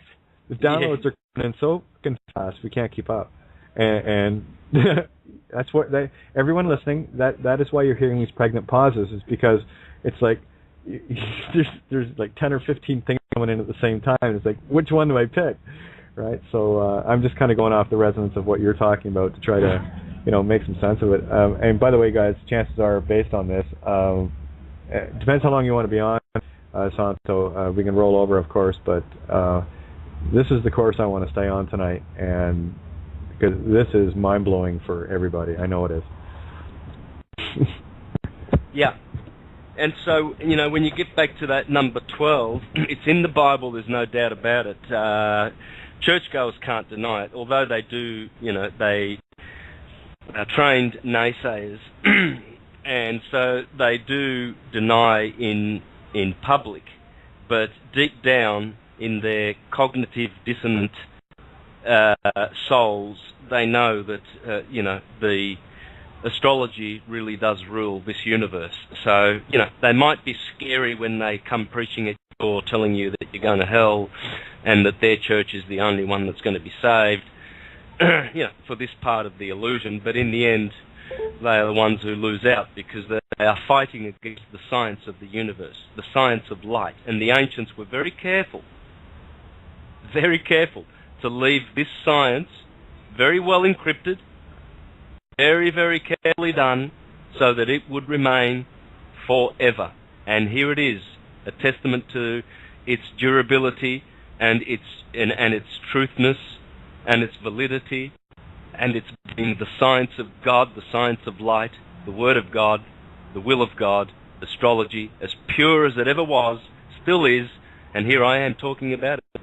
And I'm just I'm just a musician or whatever. I just remember what I was going to bring up, and you reminded me of it as soon as you said 12. Now, just remind me with Ireland. There's a little preface I want to do here. I think we can agree that all the ancient tomes, again, there are no such thing as history books or prophecy books. Everything matters right now, in this moment. There is no time. That's the illusion. We've got to lose this time illusion. We have to bring everything into the now. A book that we were told was written, hundreds or like centuries ago or whatever, the Bible or the Quran or whatever the books, it doesn't matter. They are now books. Because when you get the notion that the unstar, Saturn, Kronos, Set, Satan, is all about time, that's the trick. Saturn's a one-trick pony, boys and girls. That's it. That's the projector that's been throwing interference into us. So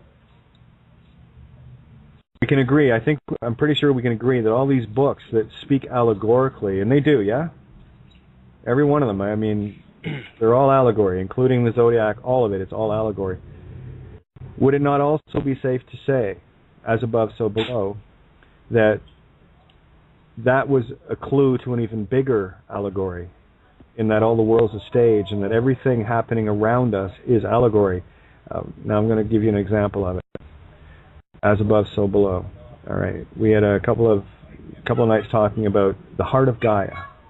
I'm going to show you the correlations and the allegories and how I'm looking at everything now. Ireland is the heart of Gaia, one of the last remnants of Atlantis. And there's a reason why it's been attacked for so very, very long, and there's a reason why I had to come from that little island. Okay? How many chambers does a heart have? 4. And as you said, 4 is what? Is 1. Right? Ireland has 4 provinces. And the issues that were in Belfast, or Northern Ireland for that matter, but primarily in Belfast, were called the Troubles. So Earth was having heart troubles. Now, you have 3 of the 4 ventricles have been set free from under the boot of the crown and the Vatican. There's one remaining ventricle that's left, the upper right. The upper right is the higher divine feminine allegory. And it's proven out in the name of the province, Ulster. Now we can take the other ones. I put this in the essay you didn't get. I'll make sure you get it. It's part 1 of that essay. The other 3 provinces are Munster, Leinster, and Connacht. And if you look at them as spelled, it's Munster, right? There's the divine feminine. Leinster or Leinster, spelt lean, as in loan, to lean, the divine feminine. And of course, Con and N-A-U-G-H-T, which also spells naught or 0 or tie a knot, with knot or without knot. So now Connacht, or Kana, is without knot. The divine feminine lean has been lifted with the exposure of the egregious stir and the fraud committed. Munster, I really haven't figured out yet, but when I see Mun, I see moon, or I see mine, French, Munster. And you can take the letter U, which of course is universal symbol for electricity, as a masculine aspect as well. But you have the M, which is the as above divine feminine, the U, which is the divine masculine, N means it's mine, so it's a trinity. So there's the trinity of Munster, carried in the star of our own divine feminine. And the last remaining province is the one that's under the boot of the crown and the Vatican still, is Ulster. Break the word down, U. There's that again, the universal letter for electricity, which is kind of an odd, when you think about it, U is kind of an odd one for that, but yeah, that's what it is. All things for a reason. Then you have L, which is the, for lack of a better way to put it, the Holy Spirit or the power of spirit. And then stir, right? So you have the divine masculine with the power of spirit and the divine feminine. So when we free Ulster, we free the planet allegorically. We've already taken care of the other three ventricles of the heart. The only one that's left now is the upper right ventricle to get that heart beating properly. So that's a bit of an overview of the allegories that I'm talking about, and this is why I want to, on or off air with a chance, I really want to spend some time with you, Santo, so that I can talk to you about the stars and the allegories in those and how they present themselves here. I promise you it will open up a brand new panorama of, like I said, the only one I know that could pull this off is you. You can create a perfect mirror that I can reflect down here to show the allegories. That is the big reason why I was excited you're doing the documentary, more than anything else. So you kind of getting an idea of where I'm at? Yep. It's another level from that will not be named. Yeah. Well, it's been daily. I tell you, if you had the time, just listen over the last week or so. The stuff that we've been going over, it'll melt your mind, I promise. Really, tonight that essay is just a snippet of what we've been talking about. But the allegories are getting exposed left, right, and center. Like the one, D. Thomas Murphy, he was all about the Clean Water Act, yeah. And what did he show in allegorical form? He showed the human body and what we're supposed to be doing. And the sewers, of course, they had to vampire our ethereal energy. And we gave it up. We give it up, freely. Head to the toilet and just pee it away without consideration. It's a gift. Oh, well, I'm poisoning the well now. There's no more gifts. Every time anything that I don't drink or put in the garden goes down into the well to poison it. There's lots of consideration on my ether when it goes into that water, and all water's connected throughout the universe. So that's why I'm saying if you can't do urine therapy and you can't drink at all, and you must use the washroom, then by all means, put your intention into it. Change the intention. Put consideration. Stop. See, here's the thing about gift. And that's why our names trapped us, because our parents gave them up as a gift without consideration. And all it was handed back was a debt obligation. And why all the money created on this planet is actually our skin, spiritually and physically. So when the U.S., here's the other allegory, when the U.S. dollar collapses, and it will, in rapid fashion, watch, then that's the divine spirit allegory being set free, that we're no longer bound by that ethereal contract, and it's all about contract. So this is my whole perspective here of looking at things that are physical and putting them into the ether to see what the concepts are, and what is this physical mirror trying to mimic in the as above cosmic sense. And again, I go back to those with eyes to see and ears to hear and voice to speak. Put your invoice to the universe. Start billing these guys. It's that simple. So there you go. There's a couple more allegories for you. It's all there. That's, we talk about vampire. Look at zombies. You know what zombies are? This whole thing in the media, they're doing the zombie, they want people to come and be actors for, zombie breakouts or whatever. And this is the joke of Loki or Logi, okay? Loki, the Norse god of practical jokes?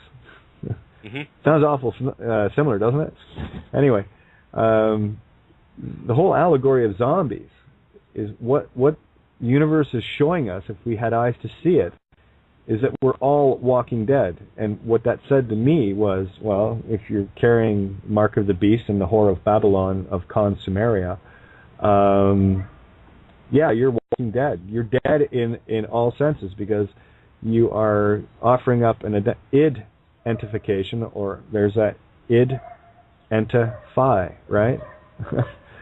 Phi, sacred creation. What you're doing is you're replacing your actual spirit with a puppet creation. When someone says, "Who are you? I need to see your ID," and I say, well, my only answer is, what? You can't fucking see me? Are you blind? I'm standing right here in front of you. What do you need a piece of paper to talk to you for? I'll tell you who I am. Better yet, can you see me? Is that not enough proof that I'm here? Right? But again, it's all about tying that in. But the zombies are the walking dead. And you've heard, I like to go to Before It's News on occasion just to catch up on the allegories that are going con. And there was one saying, something like 30,000 guillotines were ordered. Can you see the analogy, or can you see the allegory? And it goes right back to what I mentioned about John the Baptist, right? That the allegory of that was the severing of heaven from man, right? And that's when I see this talk of guillotines and trains and tracks and all the rest of it. That's what I think of. It's just the severing, and they're just trying to tell people you've been severed from heaven. Can you please wake up? And again, the all-knowing, all-powerless must tell the all-unknowing, all-powerful the truth. It is up to us, the unknowing doofuses, to wake up and see it. And they've done a beautiful, beautiful job with all the religions. They put enough beautiful lovey-dovey into it. And as I've said before in the shows, you may not have heard me talk about it, but you go to John 3:16. Here's the verse: "For God so loved the world that He gave His only begotten Son, that whosoever shall believe in Him shall not perish but have everlasting life." Well, let me put it in the real terms for you. This worthless piece of shit, male, phallus-worshipping deity was too goddamn lazy and cowardly to come down and take care of business himself, so he sent his kid out to get slaughtered while he sat back with his Diet Coke, Doritos, and watched American Idol. Yeah, that's how much he loved the world. Didn't love life, loved the world, physical creation, right? And there's the idol or the icon that we've all been duped into worshiping. And again, we go back to the ancient Egyptians with Ra. Why did they worship a light outside of themselves? That to me is backwards, completely backwards. In as much as the sun gives life and beautiful things and everything else, one pissed off moment in a solar flare and this planet's cooked. I'm not sure how much love is in that. So again, good and evil at the same time. Can you look at both?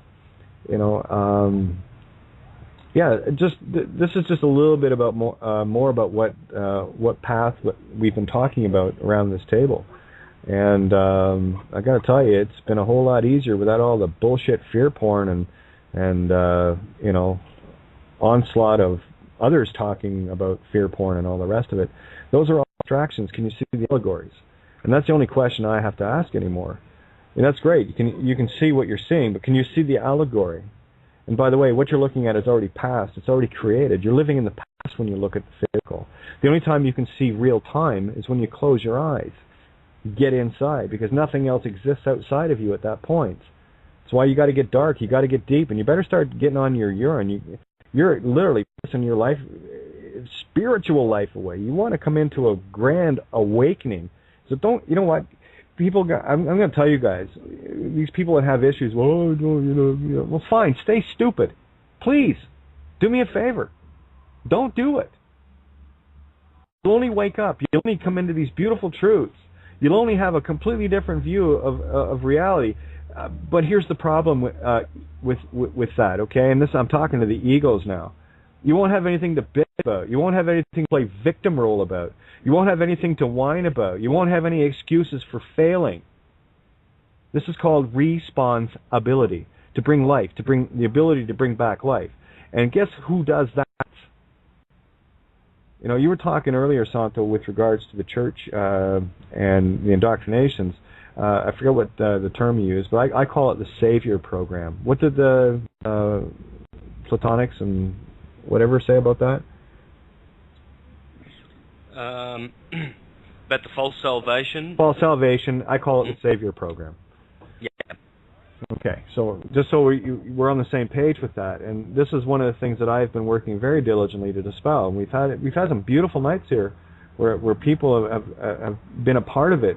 And me and chainsaws, I'll take a chainsaw to every ego because I want to see the shit. I want to see you, right? I don't want to talk to your TV set that's running fucking reruns. I want to talk to you, the original, the creator. I want to talk to you, right? Because I don't like talking to illusions. I want to talk to myself. I want to resonate with me. That's you, and I'm you, and we're all one, baby. And this is how we get this shit together. Yeah, it was just a coincidence. They threw this truth into a tranny, okay? Last place you'd ever think to look, huh? That's why I find this. That's why I know Creator has a sense of humor. Seriously, it's like really unbelievable. But anyway, you know where we're at. So there you go. What do we got? Oh shit, we're running down on the clock here. Oh, get my mouse working here. It'll be good. Yeah, we got a little over 5. Just going to do some shout outs. Do you have a few minutes to run past, Santo? Yeah, for sure. Okay, good. Because those we'll do a few charts because I know some people are excited. I want you to get back into that with connecting and with people. We've got Joe in the call right now, so I'll get you to do hers. And I've got Brian, Stoll, and Mac from my email. So there's 4 anyway, and that should be tons. Yeah. I don't know how much time I've got though. That's the thing. I've got I've got someone coming around. When that person turns up, I've got to go. Okay. Well, we'll go in order, and we'll pick up another night, so it's no problem. I just want to do my shout out to criticalmassradio.co.uk, Paul, Giovanni, Lisa, all you guys, Critical Mass, doing what you're doing, providing this platform where we can share this. The gratitude knows no bounds. And guys, just put your intentions into beautiful, wondrous things for CMR to keep this thing going. Without CMR, you ain't got me. CMR is keeping me on the air. So flow the light, flow the love, flow whatever you can. CMR, criticalmassradio.co.uk. Thank you. Go ahead, Santo. Did you you want to do Joe's first? She's in the call with us. Oh, okay. Yep. All right, Joe. Stage is yours, baby. Oh, okay. Morning, Santos. Hey, Joe. How you going? Good, thanks. Hi, Kate. Hi, everyone else. Hello. So carry on. Toss out your info. Okay, so you want my 12th of the 1263? I couldn't hear properly. 12th of the 12th, 63? 53. Okay, hang on. 12th. December 12th, 53. 63. Oh, so I thought you said 53. I'm sorry. I was going to say, you don't sound like from 53. You sound like from 73. All right, time? It is 6363. Yeah, and time? 3:37 a.m.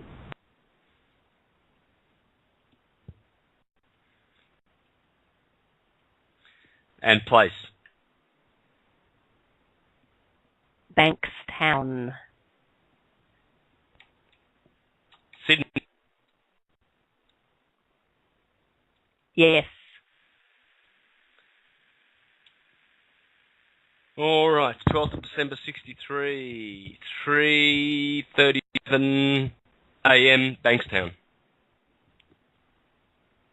Yes, all correct. Goodo. Okay. Alrighty. Oh, wow. Wow. I like seeing Sagittarius ascendant with the sun in it. You've got the sun in Sagittarius. Either the sun or Jupiter in Sagittarius when Sagittarius is ascending is a very, very fortunate thing in life. It's beautiful ascendant, Sagittarius fire. So you're not only a Sagittarian in fire in your sun sign, you're also, your ascendant is there, your moon is in Scorpio. So, that's a nice, intensely emotional moon that you have in Scorpio. Very creative moon, very creative sign, Scorpio. It's where generation happens. I mean, how creative than that can you get? And it's nice for a woman. It's great for them to have a moon, a water moon, very motherly, very feminine, watery, emotional, etc. Jupiter in the 5th house is going to be great for you. Very nice. I'm just looking at stuff here, stuff that stands out. You've got Mars, Capricorn. That's excellent. That's 4 points of dignity by being in its sign of exaltation. Saturn in Aquarius, that's 5 points of dignity by being in its domicile. That's plenty of essential dignity in your chart there, sister, that's for sure.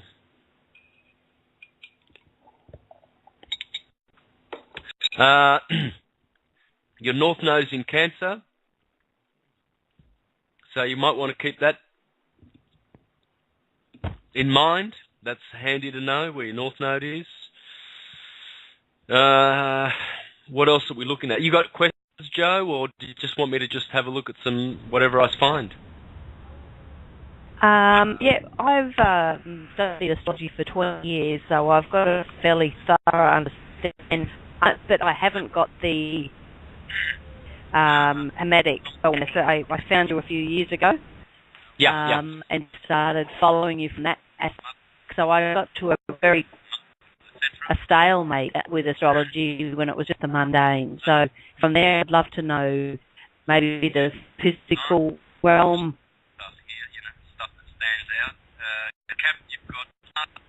Awareness with it. Yeah, there's some feedback going on. Somebody's got speakers going. Could you please mute out? Thank you.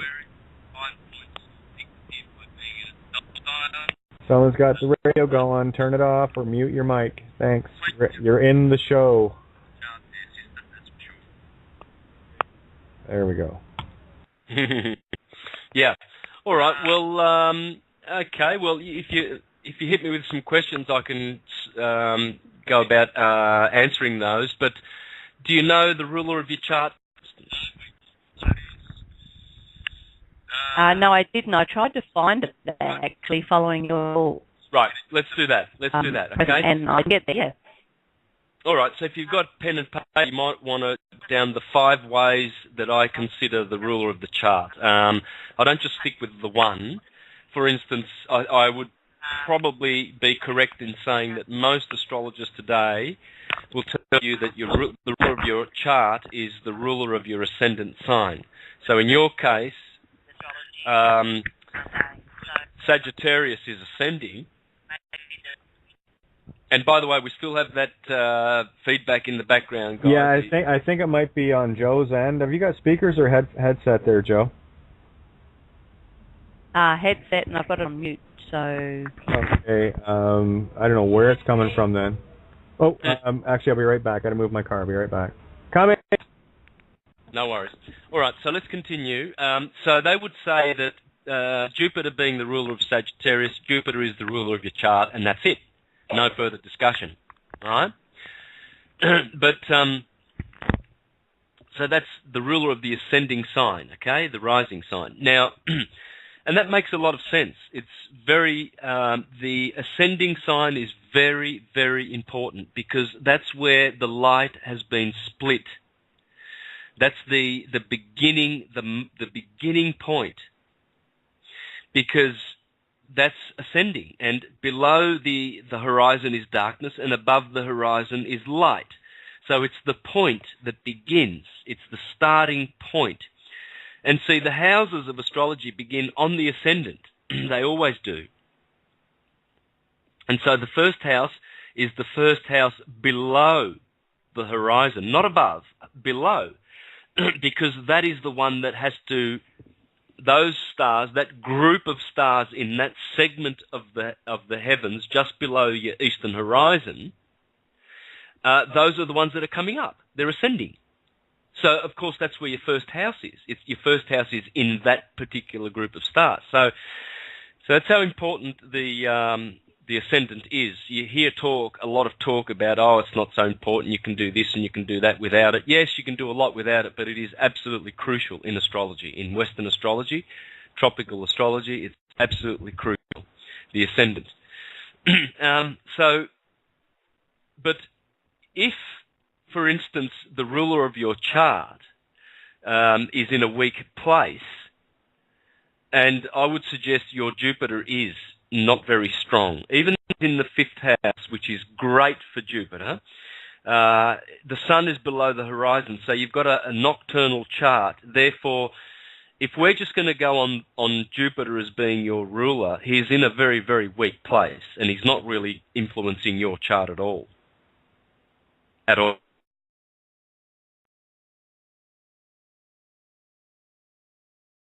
Fire. But he's receiving some bad squares and is in the 5th house by night. I'm going to check that and see how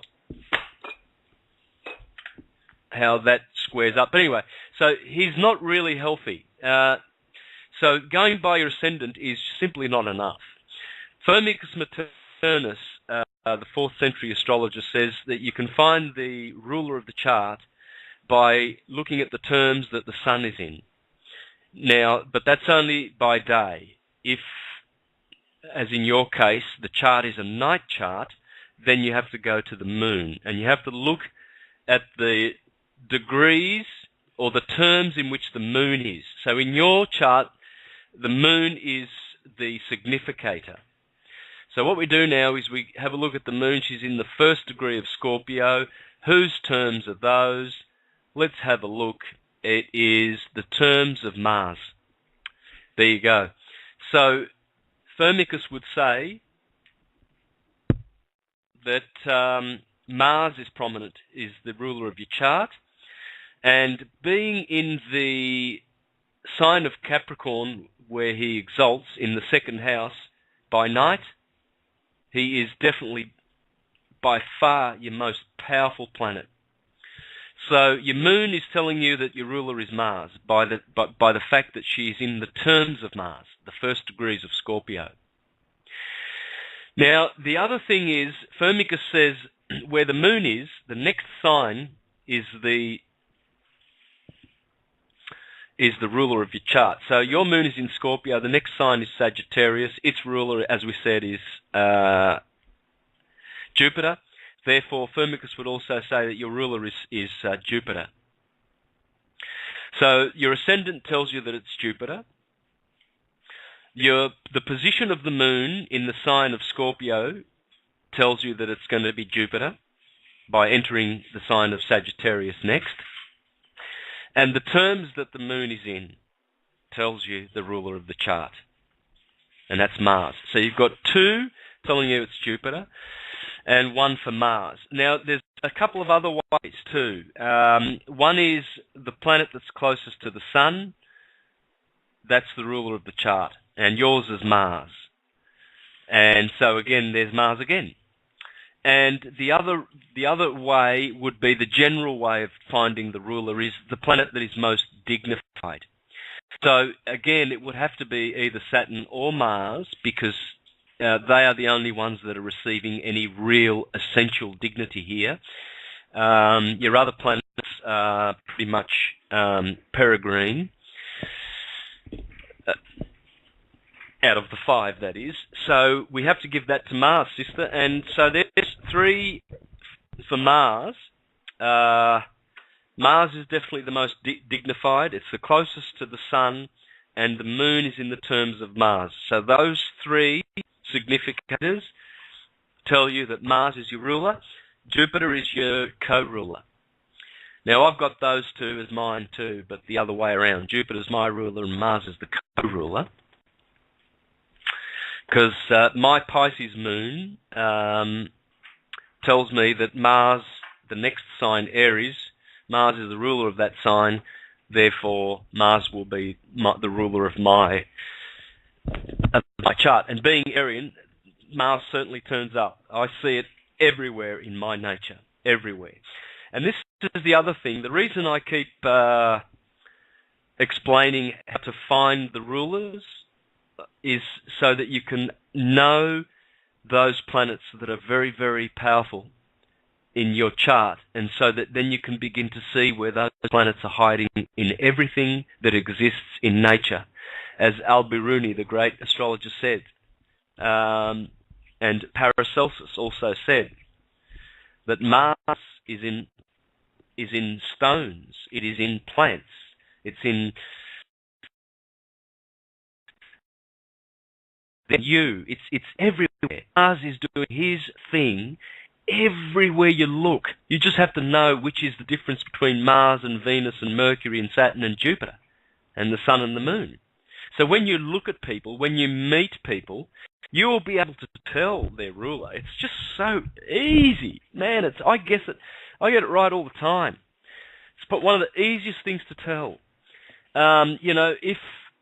If Mars is the ruler, they will be very choleric. They will be cocky and confident and martial and aggressive and fit and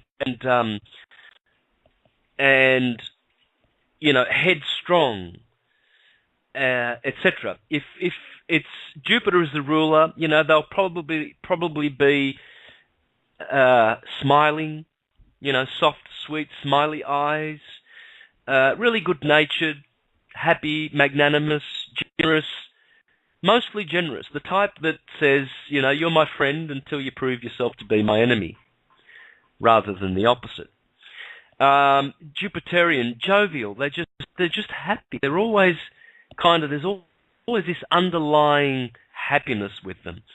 Saturn, you know, these people are stern, serious. They don't really. They're very awkward when they joke. Very dry joke. You know, very, very dry. Saturn is cold and dry. They're sort of advanced looking. They don't look childish. They look like they've got old souls, you know. And they're serious, and they're quite, you know, they can be quite regimented in their style, a bit like Mars. Mars is a very regimented type, organised. You know, they carry their little notebooks with them and their diaries, and you know, and they're well organised and on time, etc. Venus, on the other hand, you know, she'll be a little bit more, if Venus is the ruler, more loving, sweet, kind, tranquil sort of a person, not so dominant and forceful and powerful, but loving, charming-natured people. Mercury, bit of a mixed bag there. You can have some really really happy at one end type people, airy, life of the party types, communicative, talkative, but then you get, you know, the other side. Each one of these planets have their negative, by the way. I mean, Venus, I just mentioned all the good points, really. I didn't mention all the negatives. The negatives are they can be slothful, they can be, you know, lazy, dirty, unkempt. You know, Saturnians, their negative side, they can be smelly. Believe it or not, Saturn has a cold, dry. Firmicus says that if you have so much Saturn, you have very, very strong body odors. You know, and so that you can smell Saturn in people. This is why this science is just so important. It is so important for the advancement of the human race.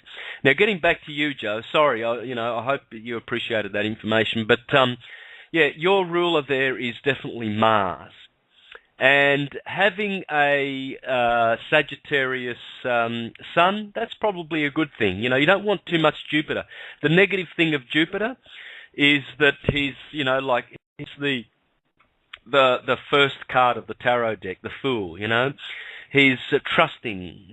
He just goes about and doesn't ask questions and is, but you can be deceived and you can be easily led astray, that type of person. So you don't want too much Jupiter. And being Sagittarian and having your ascendant in Sagittarius will give you a lot of Sagittarius. So, any questions? Thank you for that. It makes sense. I can see the Mars in me. I've always looked at my chart ruler as being Jupiter, but I have too much masculine direction. Like, you know, only a few years ago, I got my black belt in Taekwondo, things like that, and absolutely loved it. You know, loved that sort of focus and energy and moving it out. And when I woke up about what was going on in the world with the government,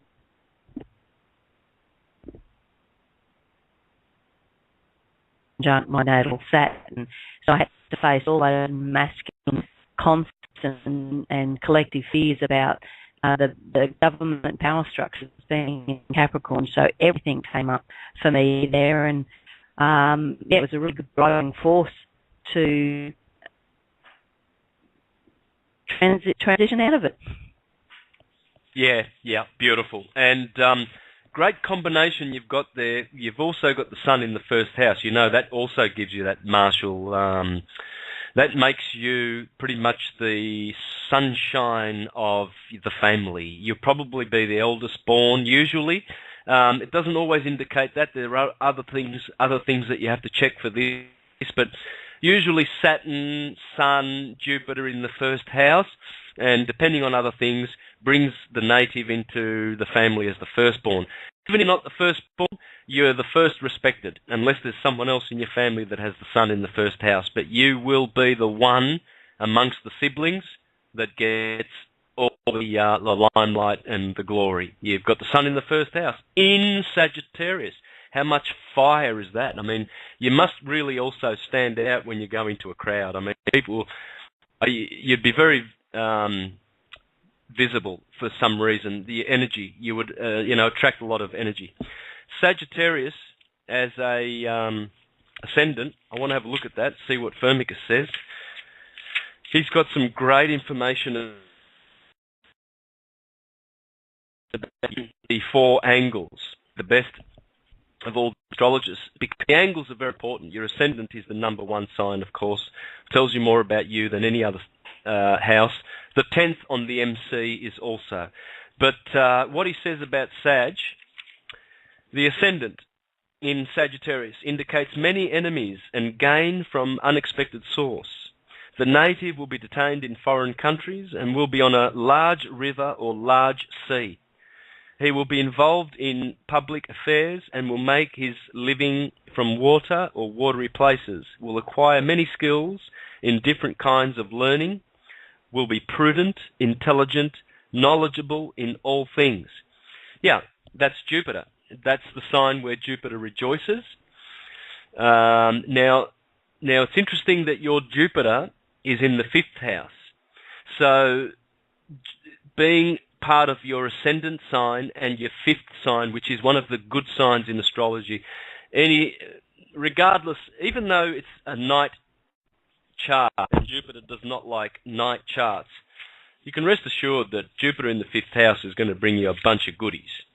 And so he's closely tied to your Sagittarian ascendant. He's the ruler of Sagittarius. So pleasure is a part of your life. It's the way that your life is experienced. There will be an abundance of pleasure, I suggest. Not always, of course you've got Mars, Mercury and Venus squaring with Jupiter in the 5th house, but he can take the force of that. 2 malefics, let's say if that were Saturn and Mars against Jupiter, that would knock him out. But just the 1 malefic squaring with him, he can handle that in Aries. And he also receives 3 points of dignity because he's the ruler of fire, the night ruler. And this is a night chart. So Jupiter is also very strong in your chart. Yeah, those 2 planets are very, very powerful, very strong.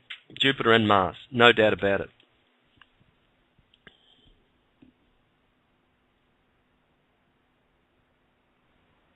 And Leo MC. Leo on the MC? Oh, yeah, let's have a look at that. Yep, that'll be interesting.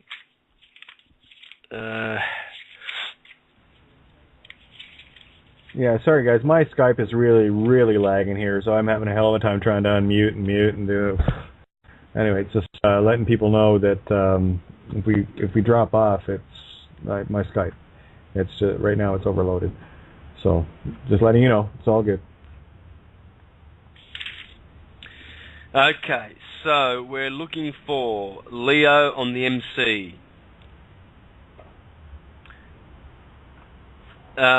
Will make life a laborious life with toil and sweat. Yeah, that's pretty much like myself with Leo ascendant.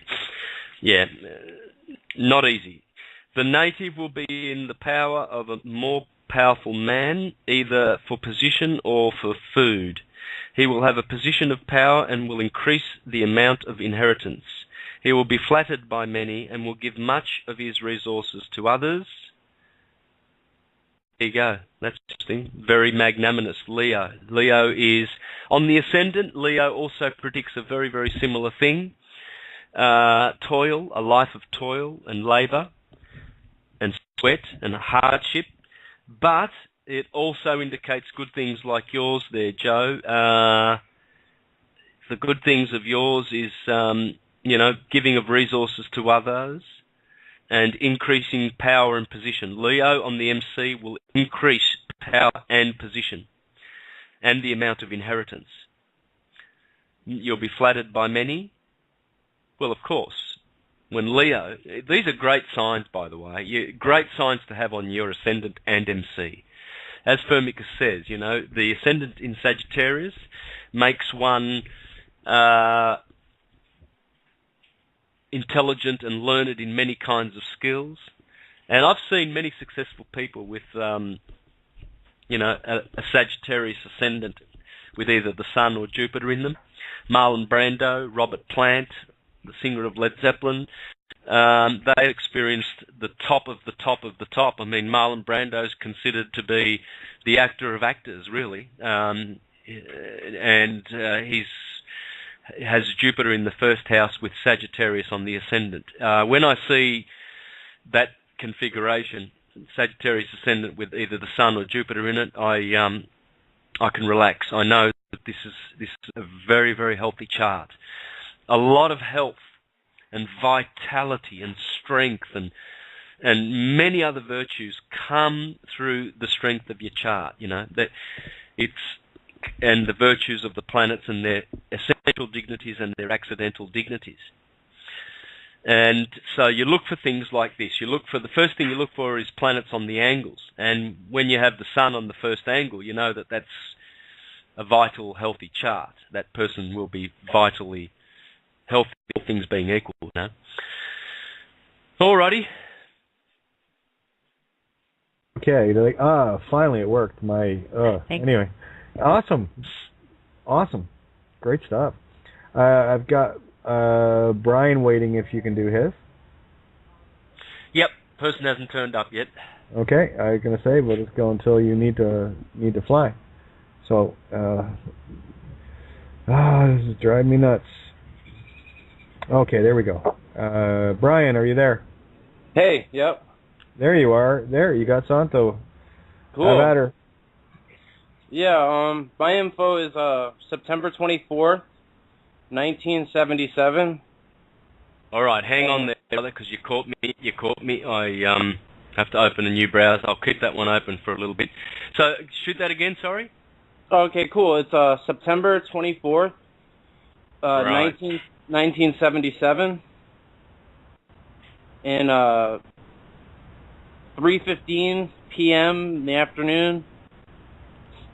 And it's Southampton, New York, in Suffolk County, USA, Long Island.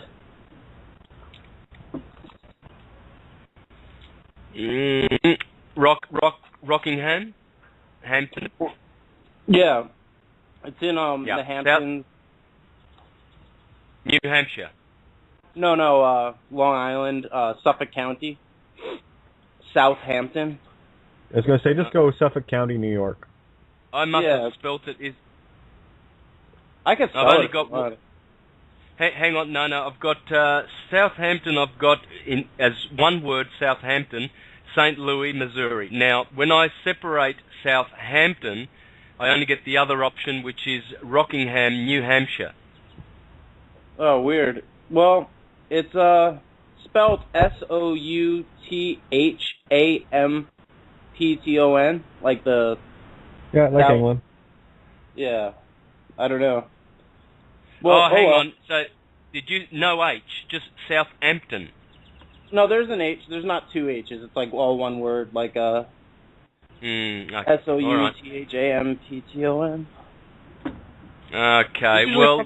Suffolk County, Long Island, when I do it on that Astrology Within, or whatever that page is. Horoscopes Within? Yeah. It usually pops up on that.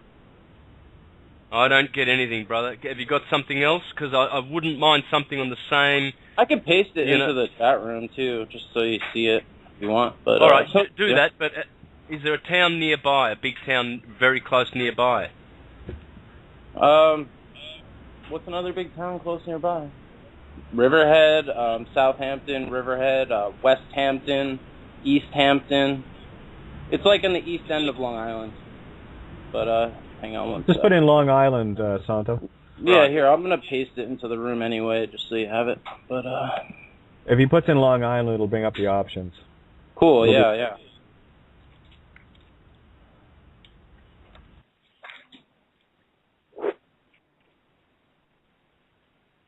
Okay, where was it again? Long Island. Now, I want Long Island, Queens, New York? New York, Suffolk County, Long Island. Suffolk County. Suffolk County. I've got Suffolk, Massachusetts. I don't know. It's okay. It's all good. Don't worry about it. But yeah, I don't know. It's weird. It is weird. I'll just have a look at your Skype now and see if who knows, I may have spelt it wrong or something. It's all good. Oof. Did you put it in, Kate? I threw it in Love and Stuff, but... Let me just grab it. Okay. All right, thanks. No worries. Where is it?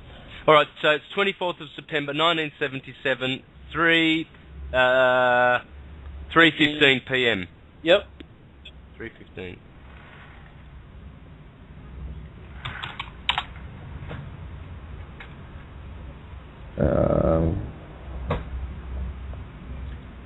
Southampton, New York. Trying to think of anything to be nearby. Sorry, my birthplace jinxed you guys. Oh. No, I'm Kind of has. Oh, there it is. Got it. All right, let's do that. Here we go. All right, so... okay, Ascendant Capricorn, is that right? Mm-hmm. So we've got the right one, yeah? Pisces Sounds Moon? right. Yeah, I think so, yep. Yeah. Yeah, okay. Libra Sun, first degree of Libra.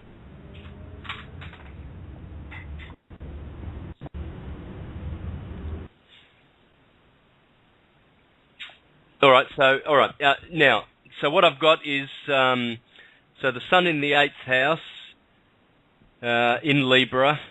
Let's look for some essential dignities. Yes, beautiful. You've got Mercury in Virgo, 5 points. You've got Jupiter in Cancer. There's another 4 points for being in exaltation. So that's pretty good. And Pisces Moon is not too bad either. Moon loves water, loves the water sign. Your North Node is also in Libra, which is nice. That's together with the Sun there in Libra. So remember that. Keep that in mind. It's very important. Libra, North Node. The ruler of your chart.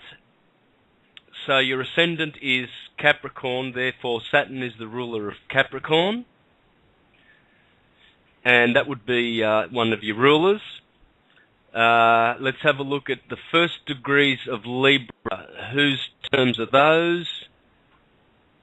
Saturn. And the Sun it's a day chart, so we use the Sun here. The Sun is in the terms of Libra, the first of Saturn, the first degrees of Libra. So twice you've got Saturn is very, very powerful and important in your chart. For sure. The Moon is in Pisces, next sign is Aries, therefore Mars is also going to be a co-ruler now. Most dignified planet, I'd have to give that to, it's got to be Mercury. Definitely Mercury. And planet closest to the Sun is Mercury. So there you go. You've got Saturn and Mercury, brother. Both vying for rulership, equal. Saturn and Mercury. So this is why the ancients spoke about respecting the gods in plural. Because they knew that the light god of magnetism was one. And they knew that that was God. And we partake of God. because we are also of that one. But when they spoke of gods, they spoke in such a way as churchgoers speak of angels. Same thing. And yet, the non-churchgoers are condemned for this.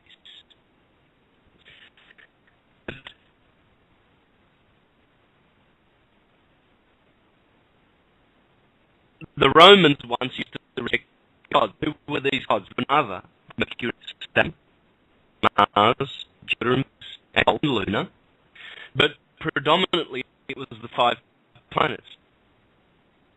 Each would go to the altar and bring incense and offerings to one of those planets. It would be the rural chart. So you used to be paying tribute to Venus and all the virtues and having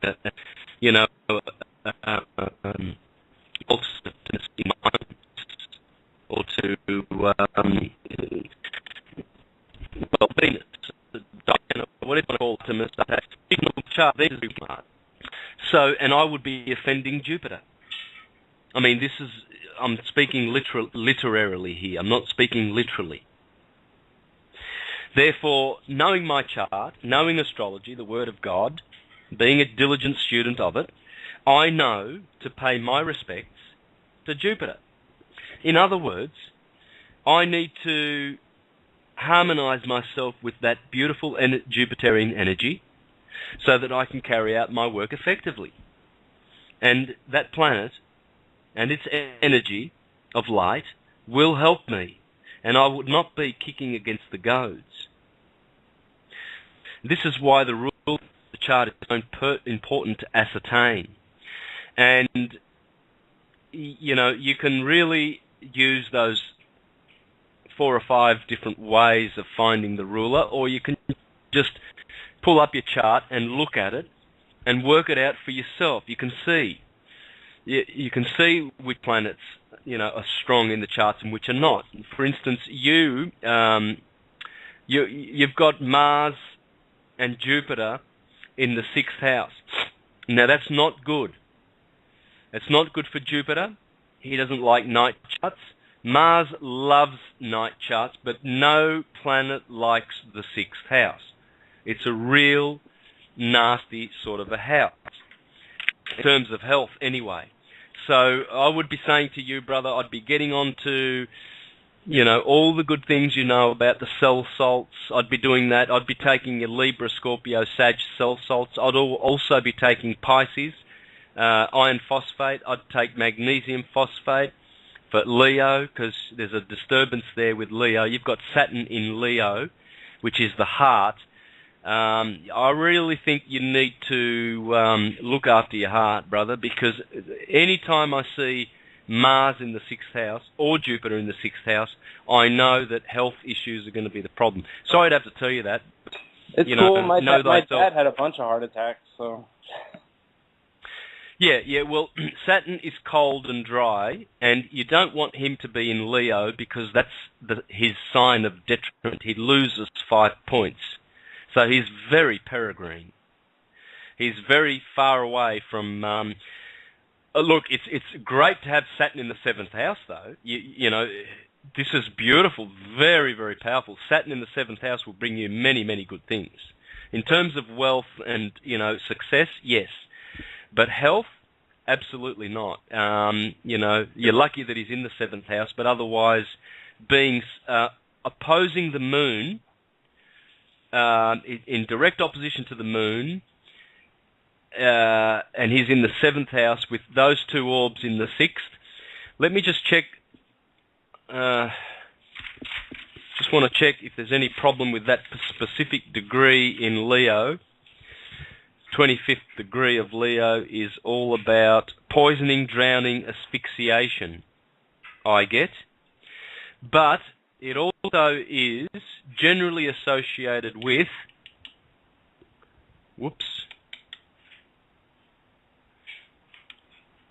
Leo. Let's have a look, Leo. 25th 25th degree is generally associated with circulation. There's your thing. You probably got slow circulation.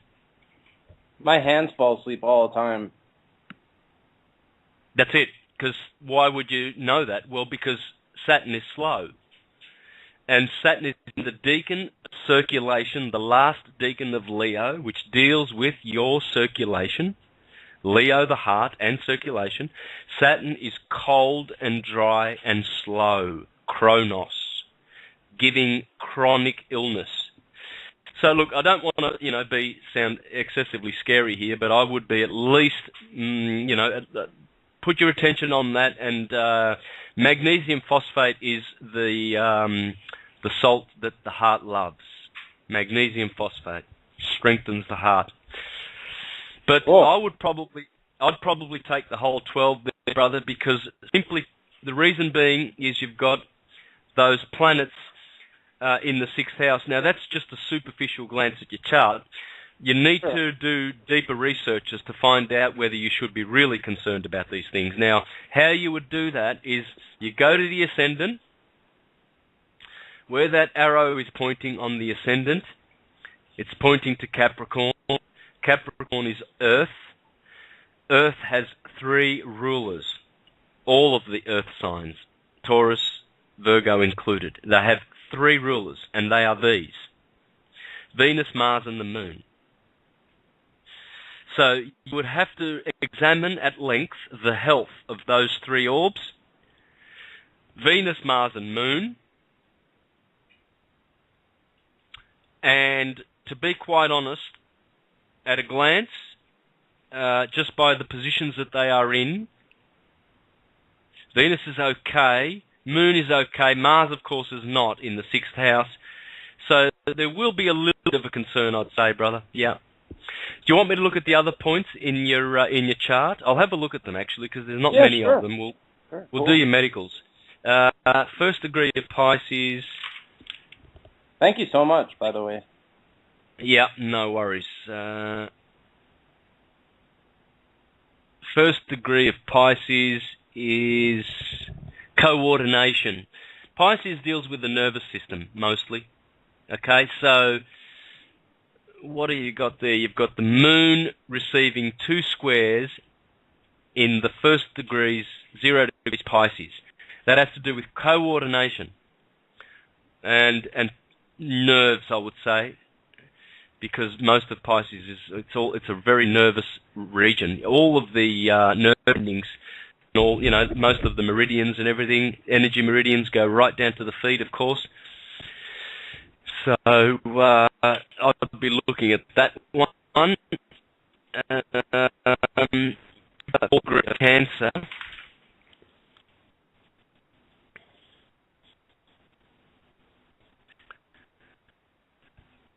For defender.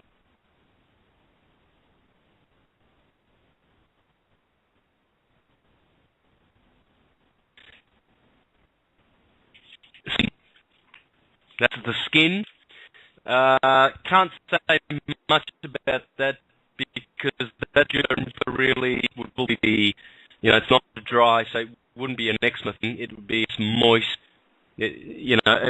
Jupiter's well placed in the chart. The way it's seeing 2 lines and a sextile, but a square from the sun. So it can't be that bad, even though he's in the 6th house, which will cause some disturbance when it comes to illness. So that one might be that's skin. Mars is in the 14th degree of Cancer. That is going to be blindness or defective sight. Saturn in the 25th, we've done that. Jupiter in the 2nd degree of Virgo. That will be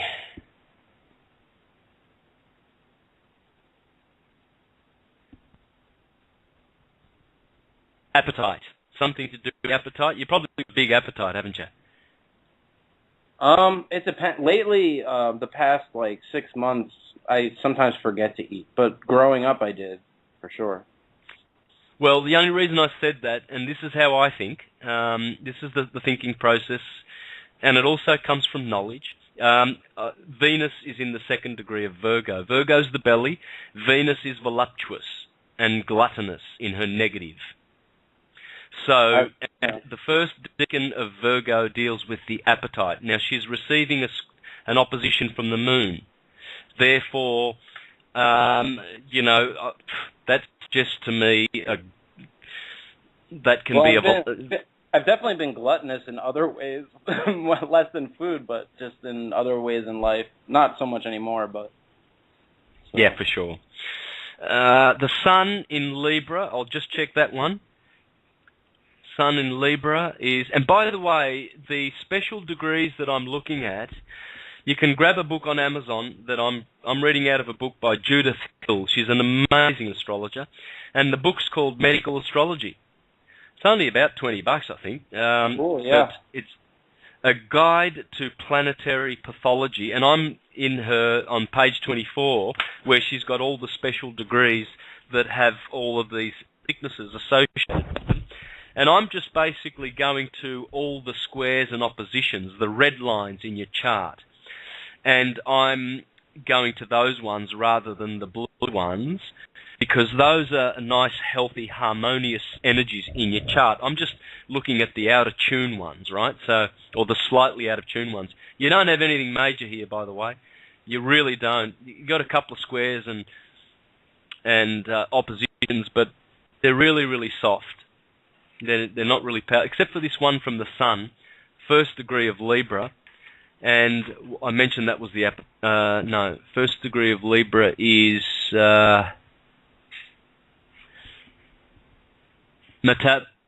Metabolism. So the Sun is, I would suggest, just by looking at your chart at a glance, you would have a good, strong metabolism. Having the Sun in air sign. Yet again, no, you've got the Moon below the horizon. You've got the hot planets, Moon, Jupiter, and Mars below the horizon. This is how you tell if you've got a fast metabolism, by the way, guys. There's a couple of things. If most of the planets are above the horizon, that gives heat to the body, and especially if Mars, which is hot, Jupiter, the Sun, and the Moon too, if those are above the horizon, usually that generates heat in the native and the metabolism is fast. The other thing to look for is masculine planets that are in masculine signs. That generates electricity and heat in the body, positive electricity and heat in the body. So, you've got 1, 2, 3, 4 planets in male signs and 6 planets in feminine signs. But the Sun being above the horizon in a masculine sign, even if your metabolism is slightly slow, it can't be too slow, because that is a lot of heat. That's a lot of heat. If the Sun would be below the horizon in Libra, that would cool the Sun significantly in your chart. Now, I'll just do one more here. I've got the 13th of Libra, and I will have to go because, unfortunately, Kate, I've run out of voice, really. As you can tell, my voice, I've had this cold for, last week I was worse. Yeah, no worries, my friend, no worries. But the other thing is I've got my left ear's blocked, and it's getting worse now, and it's I can't even hear myself speaking. I'm like I'm in a drum. My left ear's been blocked for 4 days. I don't know whether it's an infection or whatever it is, but when I got back from Ecuador, my son's girls, they were they were sick for 3 weeks, man, coughing and crying, and they had a really, really bad flu. And I think I must have just got that from them somehow, I don't know. But I'm really, really good otherwise. I put on 7 kilos since Ecuador. I've got great body tonality and strength, and I feel really great apart from this, But the 9th degree of Scorpio, I'll finish off here, that has to do with 9th degree of Scorpio.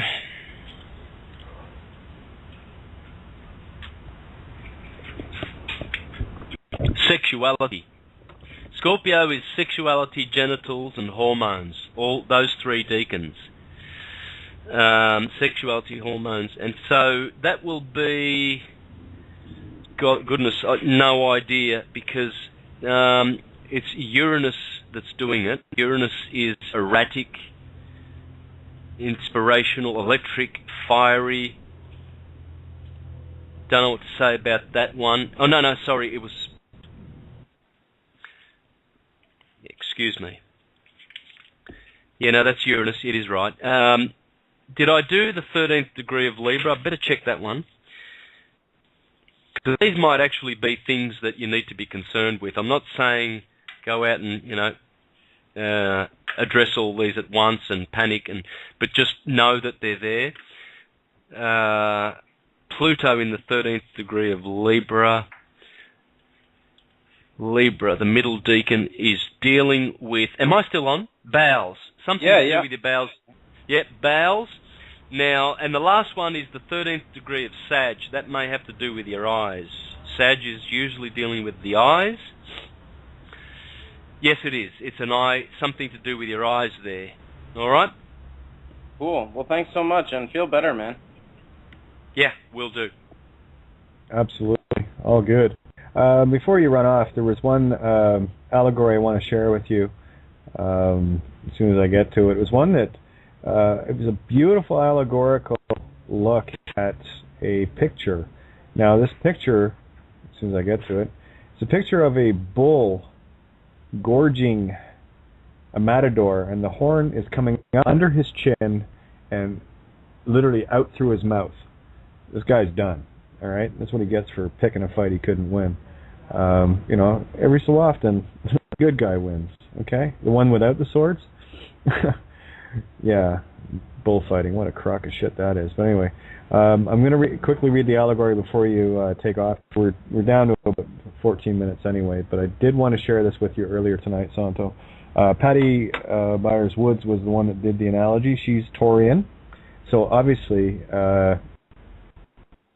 this picture resonate with Taurian. I tell people, you have your pieces. You know what you're dealing with. Know thyself. And the better you know yourself, the better your breadcrumbs on the Hansel and Gretel bread trail will show up. So the only one that's going to miss it is you. It's like I see things from my mini perspective very clearly. I know the nature of the sign. I know the nature of me. I've been very, very fortunate in being able to see the things that I have within my sign and all the clues that I've, pre-sent to myself in the universe, and it's all there. I mean, it's a predetermined game. I just got to get to this picture. Where the hell is it? Because I reposted it, so it should be close to the top. I reposted it with Patty's description on it, but here it is. It's not very long. As soon as I see this bullfighter, I'll be a happy girl. Down we go. Is that no? That's the one where the bull's got him up the ass. Actually, there it is. Yeah. Anyway, I'll pass this photo over to you, Santo. Not right now. I have to save it and pass it, but I'll get it to you. But it's a picture. Okay, my friggin' Facebook just rebooted. Let's give it a sec. What the hell was that all about? Yeah, that poor matador certainly got his just desserts. How about the bull thinking, hey, you want to kill me? Well, how about I kill you, idiot? What have you got? What did I do to you that I merit to be slaughtered in such a humiliating way in front of your idiot plebeian buffoons that enjoy seeing death and blood shed on unequal terms? Because little do those idiot spectators, imbeciles, know that the bull has already been kept in darkness months before the great honourable fight, of course, against man and bull, and that his testicles have been twisted and what's the word when you they actually tie string around the testicles of the bull and pull it really, really hard so that the bull is in sheer pain. The bull's testicles are absolutely burning with pain. It's sheer pain.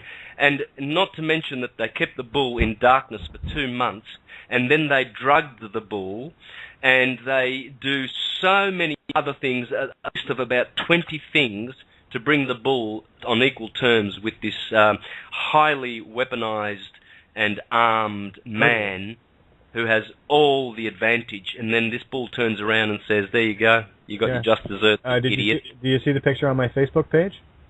No. Okay, well, it's on my Facebook page. Just scroll down a little bit. Okay, here we go, freezing up again here. Okay, now, where was it? View 9 more comments. Just got to crack that open. Here's the allegory as it was laid out, and I wrote, this is what I wrote alongside it. Perfect eyes to see, Patty Byers Woods. Now, she describes it really well here. Another allegory. The bull, or Taurus, battling Orion the Matador in the sky, as above, so below. But the positions are reversed here in this pic. In the sky, the Matador is on the left side of the sky, and the bull is on the right side of the sky. Represents changing of powers of position, switching power. The end of the horns of the bull or Taurus represent a star or a point in the sky, or the powerful horn or trumpet, as in the book of Revelation. Hooked the mouth of the enemy closed, forcing his tongue to be kept stuck to the roof of his mouth, where it should be forever. The right side of the brain, the female essence, is indicated here by the injury to the right side of the bull, and the right horn making the piercing kill to the mouth of the Matador, or Orion. By causing so much injury to the right feminine essence, indicated by the injury to the right side of the bull, that same injury and pain caused the bull to really, really get pissed off and fight for his life. This is a picture of us, the people, taking back our power from the ones who stole it from us. They took our female essence and used it against us. Notice the right foot of the bull is standing on the right foot with the pink sock, pink meaning death, of the Matador. The position of the bull's foot raised off the ground and standing on the counterfeit stolen female essence represents victory over the enemy, the Illuminati. It's pristine, and to see the picture and go, there it is.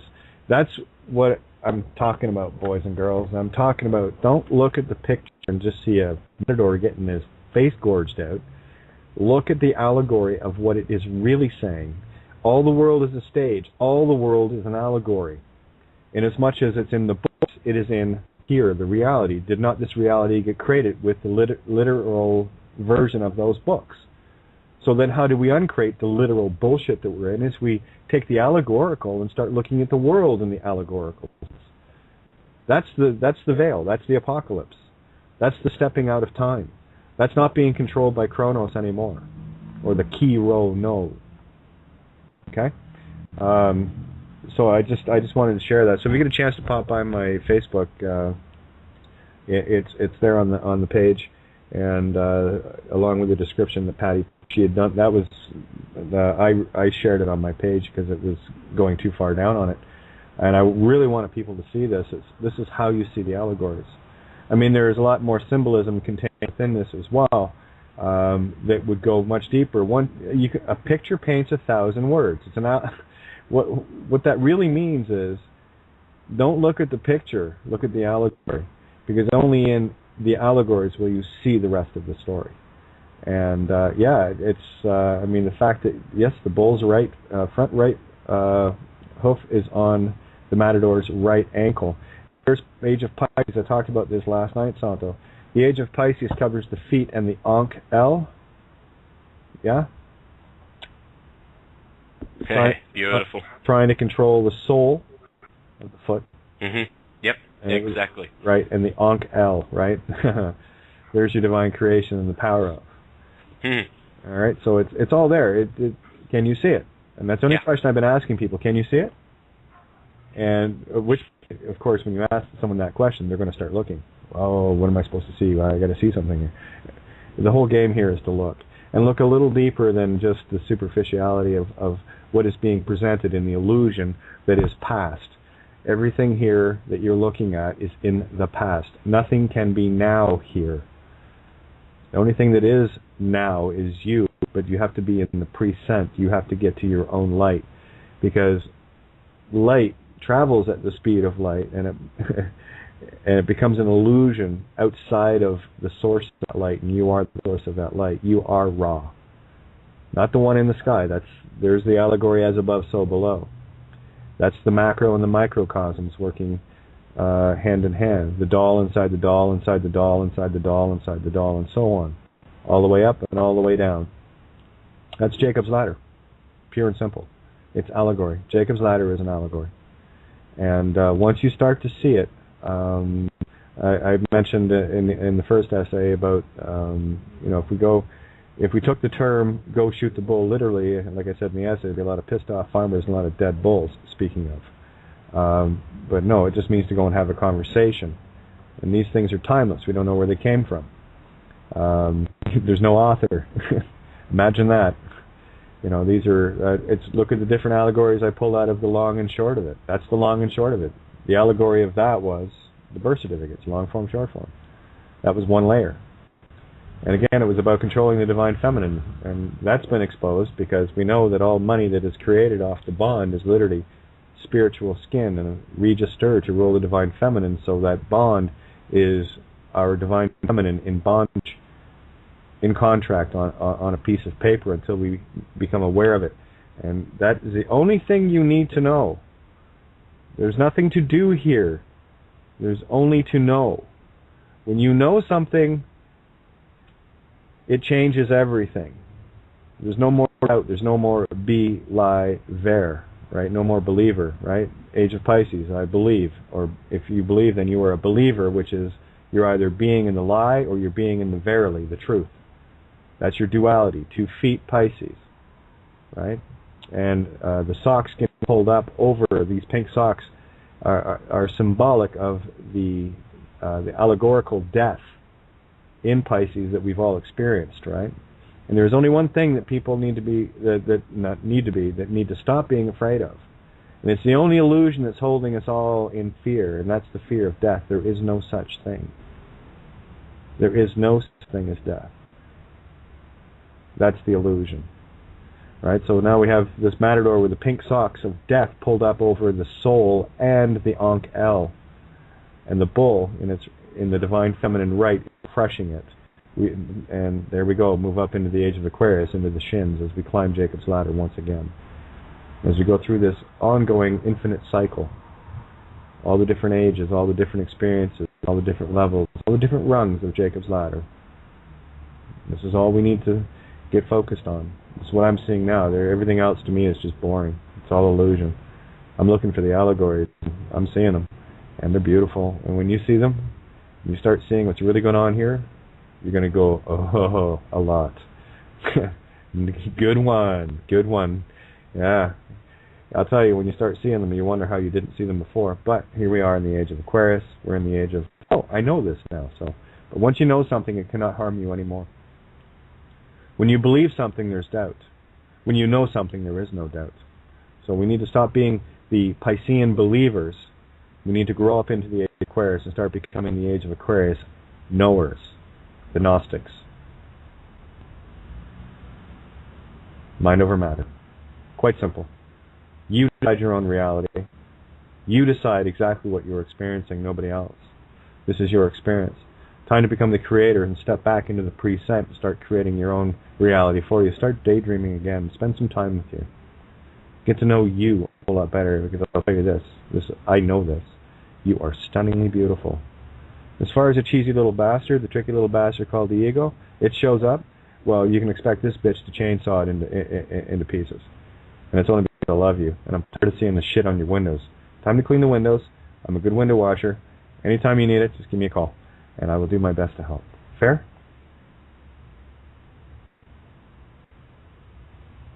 There we go. All right. Yeah, we're down to a little over a minute. What I'll do is I'm going to quickly open up Colleen's line just to let her get a say in. She's been sitting so patiently waiting. Colleen, are you there? Quickly.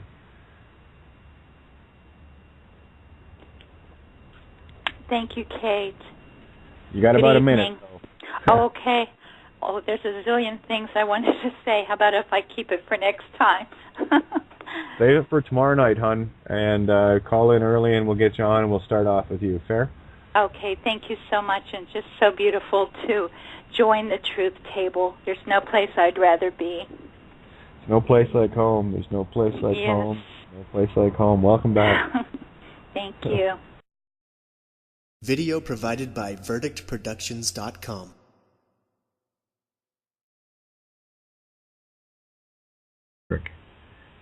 If I wanted to be the master over this world, I'd also have to be active in the duality of spiritual and physical control of others. That only makes sense to me. For a little basic biology in layman's terms, let's look at the blood circulatory system as it relates to cleaning the blood. We intake nutrients into the stomach, it's broken down, and the nutrients enter the bloodstream for delivery to all points of our bodies. The blood has to pass through the kidneys to be purified, and where nutrients can be balanced as well as the water content. Whatever isn't required at that moment gets strained off and deposited in the bladder, where the waste is purged through the intestines, where excess water is also strained off to maintain equilibrium. Please forget that the human body is a finely tuned and perfect biological engine. The body knows exactly what it needs in the now. It does this all by itself, by design, so that you, the being, don't have to remember to keep your heart beating, or growing, temperature controlled, digesting, separating viruses, etc. That's what the DNA program is for. With the blood purified and balanced, the remainder of the purified excess is placed where it can be used, if necessary, since the strained plasma is pure life force. This liquid contains stem cells, aminos, proteins, and living life force itself, being that it is a blood extract. Simply put, would you willingly shove a needle in your arm to get rid of your blood on a daily basis? Well, I hate to tell you, that's exactly what we do when we toss our urine into the sewer cesspools. Cess in Latin means tax. So what exactly are we being cessed for? Do they not call the places where the sewers are connected to water-processing plants? And what exactly are the plants they're growing? Alas, too many questions keep popping up, but I'll keep this as simple and as basic as I can, since it is only the concept, or with God, I am seeking to share. This is a perspective that no few, if any, have looked into from an extremely outside the normal think realms. In order to maintain control over us, one has to control mind, body, and soul, yes? The body one is easy, since it is a constant topic every day in the form of genetically modified foods, where mutated genes and DNA get ingested and used by the body. You are what you eat, after all. To control the mind, one has to grasp the notion of the reptilian brainstem transceiver and adrenal glands being easily interfered with for those of weaker mind defenses. This is done through things like TV programs, smart meters, HARP, indoctrinations of school, politics, religion, sports, etc., with the more invisible means being carrier waves through electronic and electric fields that surround us.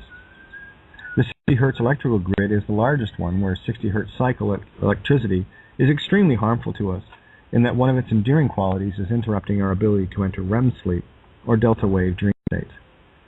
So that only leaves the soul, or spirit, to conquer. Here's the real trick in the cosmic sense, however. We have to do it with full consent, ignorant by willful choice. The only reason that truth will set you free is that once you know something, you know it, and can make the willful choice to control your environment that has long been controlled by others of a less benevolent intent. For me, the action had to be made from the ether between the worlds, as it were. Inasmuch as oil and water cannot mix, they cannot even touch each other where there is space between them. The simple truth is that if they could touch, they would mix into each other, but basic energy rules keep them apart. Their energies are not compatible. Let's connect the dots. Blood is both ether and physical in that it travels between the worlds with both, but never touches, where there is a merging of energies like oil and vinegar salad dressing. Plasma can be centrifuged from the blood into separate components, in that water is immutable and contains memory or consciousness, your consciousness. In order to conquer us, it must be done as above, so below in this duality realm to keep us from ever finding our true centers. We have to be constantly distracted and knocked off balance to ensure this. We also have to do it willingly by consent. When we go to the toilets of convenience, we willfully share our life essence and the power it contains in this philosopher's stone with those that seek to harvest it. You can do your own research into what urine is used for, but it won't take long to see how valuable it truly is on a grand scale. Contained with your own urine is pure life force, and everything your body needs to heal it, regenerate it, and make it immortal, literally.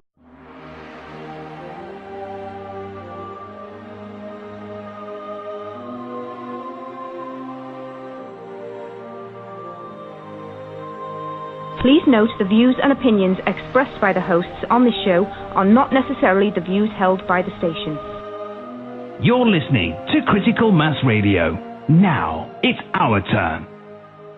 There we go. I almost thought I hung up there. Oh man, everything froze up like with 3 minutes to go. It's like, oh, okay. Looks like it's going to be one of those nights, is it? Anyway, welcome to Friday night's Syncretism with host S, Kate of Gaia, and of course, Santo Bonacci. And it's been a long time since we've heard from Santo. And just really excited to have him back at his own helm and doing what he does best. Well, can be anywhere in the world doing what he does best. That's the way it goes. But just good to have you back, Santo. How are you? Very, very well, thank you, Kate. Thanks. Excellent. Yourself? Oh yeah. Well, I'll tell you. I think you're going to be in for a treat tonight too. We've been unraveling allegory after allegory after allegory, and the whole illusion's coming down. And I just finished part 2 essay. I read part of it last night, but I finished part 2, and I would love to share it tonight. And I know there's going to be some people. We have actually Joe in the call here from your area, down under, if you want to do some charts tonight or whatever. And I've got a couple other people that have already preempted and asked. So to keep it to a minimum, I don't want to work you to the bone. Just got you back on the air, you know. So whatever you're up to, my friend. Yep, for sure. I think I've got a lot of updates and things to share too. So. Oh, excellent. Why am I not surprised at all? Yep. You know. Tons. Oh yeah. This game is unraveling in rapid fashion, and yeah, it's just, you know, these are exciting times. I mean, the resonance that's coming out of these episodes every single night is it's mind-blowing, and to see the repercussions the next day is even more mind-blowing. So, if you guys don't mind, excuse me, I'll run through this essay. I'll do it from start like I did last night, just so that the continuity happens, and we'll get into a bit more of the allegory of the astrotheology, and we're going to have some fun tonight. You game? Yep, for sure. Excellent. So sit back for a sec, and let's get our creator hats on, and let's do a little dancing. It's about time. We haven't danced in a long time, so I'm just getting excited about it. It's been a long time in the getting to that point, I'll tell you that much. So yeah, it shouldn't take too long to get through this. I'll actually, what I can do here, before I do this, I'm going to swing this over to Ninja. I do this to her last minute all the time. I just finished it. Don't get mad at me. That's what kept me. Had a quick call just before going on the air as well. Anyway, so I just pass it over to you, Ninja, if you feel putting that up. And what I'll do actually is for you guys, because you know my essay, Santo, you gotta see him and hear him at the same time. So I just passed it to you, and Joe, I'll pass it over to you as well, seeing as you're sitting right there. Raining Cats and Dogs, Part 2. And I do know of a couple of people that are in the room right now. Let me see if you can. That's going to be too far down the list. Anyway, bear with me, guys. I will have it posted on Katie's Cove, actually, at some point during the show here. But yeah, anyway, without further ado, here is Raining Cats and Dogs, Part 2. So here's a simple overview of the as above, so below. To be able to control both aspects, a grid above and below must be established. The electrical grid suffices for the above, and the sewer system, hidden out of view, is below. Would it not make more sense to bury the power cables as well, instead of the incredible repair costs and infrastructure of maintaining an above-ground system? Well, sure it would, but then the effects would be lost, and then there would be a grounding shield from Mother Earth protecting us. If one can see nature's allegories, one can see this one. A tree gets nutrients as above, so below. with the two opposite and equal branching systems, with one gathering food from the light and the other from the dark. This is also our root, or root system, as well, with our veins branching out through our bodies in perfect duality. They are hidden for the most part, yet they get light from within in the Merkaba, known as the hearts. This is not an easy concept to share, but once you see it, it makes perfect and balanced sense, both logically and intuitively. This allegory was shown perfectly in the acts of D. Thomas Murphy, where he created a self-contained system for homes where nothing is expelled from the house. It creates energy for the home as well, making it completely self-sufficient, identical in allegory to the human body, our home. It's not that hard to see the allegories once you see things in the not-so-literal sense. In order to see them, both the microcosm and macrocosm have to be viewed in their respective mirrors of as above, so below. Inasmuch as we have to view things from within ourselves, we also have to take in the grander pictures that have been obscured from our view of reality. In this duality, one must view both the dark and the light equally, as shown in the allegory of a tree. A tree has branches that reach out into the sky to absorb energy and food from the sun, while it also has branches that seek nutrients in the absolute dark of being underground. While a tree cannot seek nutrients from above during a long cold winter, it always has the earth to sustain it. We need to be this grounded as well. Just as the zodiac is the allegory for the human body, the truth is these mirrors are everywhere you look, and I do mean everywhere. This is a brand new way of observing, where one must learn to fully trust oneself, no room for doubt anymore. The biggest issue with trying to observe anything here is that we are always looking into the past, in that the speed of light is the proof and deciding factor. It takes light time to travel from the object you are observing, so you will only ever see things as they were, not as they are. While the light speed is fast, it's not instant in the physical realms, and this is what allows time to be observed at all. The trick here is to start getting into the present moment ahead of the past light. This is where I see creation and where we were railroaded. You can test yourself on this at any point of the day, and I assure you the trust in self won't take long to build up. I just say this to enable my present moment. I have eyes to see and ears to hear. Show me what it is I need to see and hear, universe. This is where the coincidences start to appear like magic. These are the things that resonate with your question you have going on in your mind, so please be specific about what it is you are looking to create for yourself. As an example, let's say I wanted to confirm something about my stance on the name game fraud, since that is what I was pondering. After asking the question of the universe, I go into observe mode and see what was created to come into view. The magic of coincidences is that they are proof positive of your ability to create, and you're just out of practice is all. After I put my intention question out, I look to see, and lo and behold, a truck drives by with the logo, no name on its side. A couple of things have happened here. One, I got the answer I was looking for. And two, the truck had to be already created to show up in that moment of now. So it was pre-sent already, meaning that I stepped into my own timeline in order to see that. This is not an easy concept to put into words where it's just a realization using intuitive logic.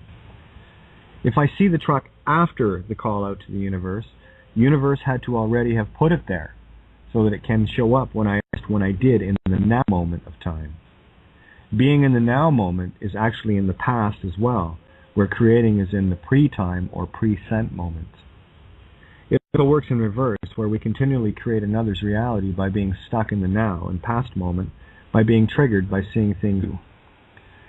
Like I said, I read a bit of it last night, so we'll just go through it. And I hope you guys are ready, because there is some mind-blowing information in here, and it's starting to get really, really clear on this end. It's been an interesting day. Again, it's with the downloads, you know what it's like. It's about taking the time to let them sort out, because some of these concepts they're damn near impossible to explain. You just kind of gotta, oh yeah, there it is. And when you click on it, you know, you just know. So here we go. Raining Cats and Dogs Part 2. Alas, the tales of werewolves and vampires abound in our literature, movies, and so forth. Stories of zombies walking the night in search of brain food have been more prevalent of late, with even the mainstream alphabet gangs jumping in on the fray. Where most will be trained by the literal presentations, most will never see beyond the obvious to see the truths buried just out of view. Always keep in mind the term as above, so below, as below, so above. as we delve into the far more esoteric nature of this fabric we see as veiled reality. Indeed, it is veiled, and quite cleverly so. It is so obvious once you see it, you wonder how you missed it, and at least I know I did, for a while anyway. The atypical vampire, for example, is a dark creature that prowls the night in search of blood to keep itself as one of the physical immortals. Without the daily nourishment of blood, it cannot survive. Such is the lust for this food, and killing and draining others is just part of the lifestyle. They're also rather difficult to dispatch, with either dragging them into sunlight or driving a stake through their hearts. The allegories are rife, and many with more layers being exposed as to what it really means and who and what they really are.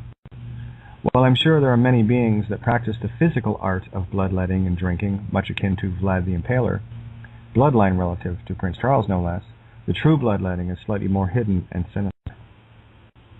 If it's not bad enough being drained of our day-to-day life forces being preyed upon for our creative energy, the truth lies just out of view. It is merely a matter of connecting the dots to see where our spiritual energy is being siphoned off, without us giving a second thought when we do this every day, numerous times. For a little background, one needs to understand what blood actually is. The medical profession will have us believe that it's just a liquid carrying nutrients and oxygen through our bodies. Then I'd have to ask them to define plasma, as in blood plasma.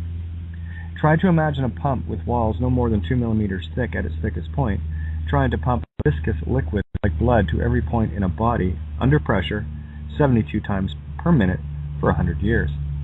Now factor in the atypical morbid obesity of so many of our population, and you'll get the notion that there is slightly more going on. Blood is a rather special liquid in many ways, but most don't know that it actually travels via implosions, delicately timed and balanced by the heart, which is your central sun, or Merkaba. Thank you, Matt Presti and Robert Otte, for your invaluable insights on this fact. Plasma, from late Latin plasma, from Greek plasma, something molded or created, is the matter of creation itself, literally an ethereal liquid between worlds. While much of what I'm sharing here might be a newer concept, the connected dots bear it out intuitively where the analytical ego may scoff. Modern science has uncovered many things regarding the human body, but most of that remains on a need-to-know basis. Well, here's what you need to know. Blood is liquid ether, also known as spirit. Spirit is the ancient word for mother, or in short, creation herself. One of the biggest issues I see with people is that they are blissfully innocent and can't imagine doing to others what some do daily and without conscience. Here's a fact, in that if one seeks to catch a serial killer, one must learn to think like one and confront the darker side of the imagination. For lack of a better way to see it, if I was a vampire and in need of daily sustenance, where could I get blood plasma without anyone knowing or simply caring? How could I get the masses to give me that plasma daily to survive where I'd only periodically have to butcher someone to get it? For a vampire, the occasional slaughter of a child or someone who would be like going out for dinner after a boring week of basic survival. Again, keep in mind the allegories here in that all things are purely electromagnetic, or more accurately, magno-electric, presented to us. For example, if I was to see the no-name truck first, I would get me thinking about that subject, so I'm at effect to the observation versus being cause over it. This is why fear porn is such a powerful tool to keep people staring at the created past moments, keep another's creation manifesting. Where attention goes, energy flows. An atom will act differently under observation, where each photon of light is an aspect of consciousness. I have deduced from that if light is consciousness and I am observing an external light, I am literally worshipping a god outside of myself.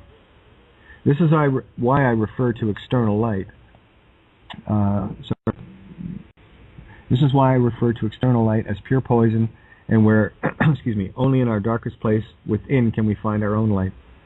When one is the source of light, one is in control of time from source. I said long ago that someone has hijacked our projectors, and this seems to be the case more and more. As per the double-slit experiment, light, or more accurately consciousness, is self-organizing, where only the intent of that consciousness needs to be interfered with in order to control it. The whole physical realm, as we're experiencing it, is the allegorical bread circuses of Rome on a universal scale. Every thought we have matters, literally.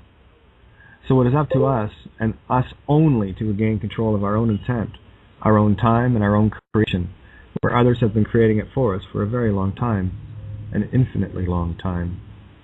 We literally need to get back to our own futures by being in the present ahead of the perceived now illusions. When we are occupying a body, we are at effect to it until we regain our ability to be cause over it.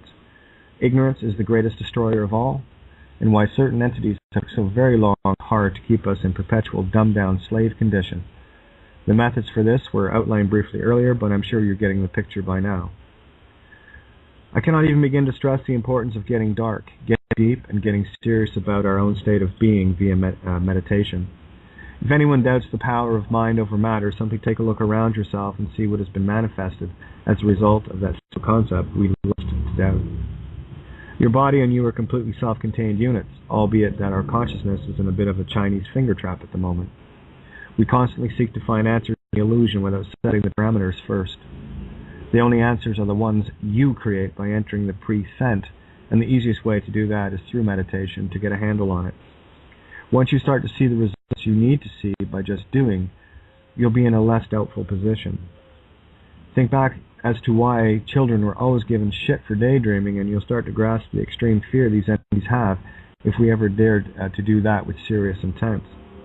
It's time for us to get ahead of the clock here and take Kronos out with his own tricks, where his only trick is time illusion. While we maintain ourselves in the stupor of illusion and distractions, the clock owns us, and the intent of the clock owner rules the floor. It's time to get back to the Christopher Robin and Pooh, where the woods are our own again. It's not so tough to beat the clock when you're creating it.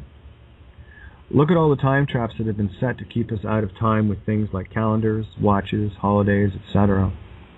So many things to keep us locked in reality as someone else sees it. We've been slaves to the punch clock for too long. We have worshipped all the wrong things and have been told repeatedly to never worship oneself. I have one rule here. Whatever I am told by an external system, I go 180 degrees and I move quickly. Only in the mirror can we slay Medusa. No, Saturn, Satan, Set, Kronos. Time is up, so on your marks, get set, go. Puns intended. To be continued in part 3. Okay. So there you go. Wow. Yeah, new game. Amazing. New game, boys and girls. He thinks I found the time trick. I'm still sorting it out. I'll clarify it and put it into practice, but yeah, just too many coincidences and ones that were deliberately set up and asked for. You know, I can't begin to explain. I've talked about it over the last few shows, just different parts of it, but yeah, you know, well, look at Astro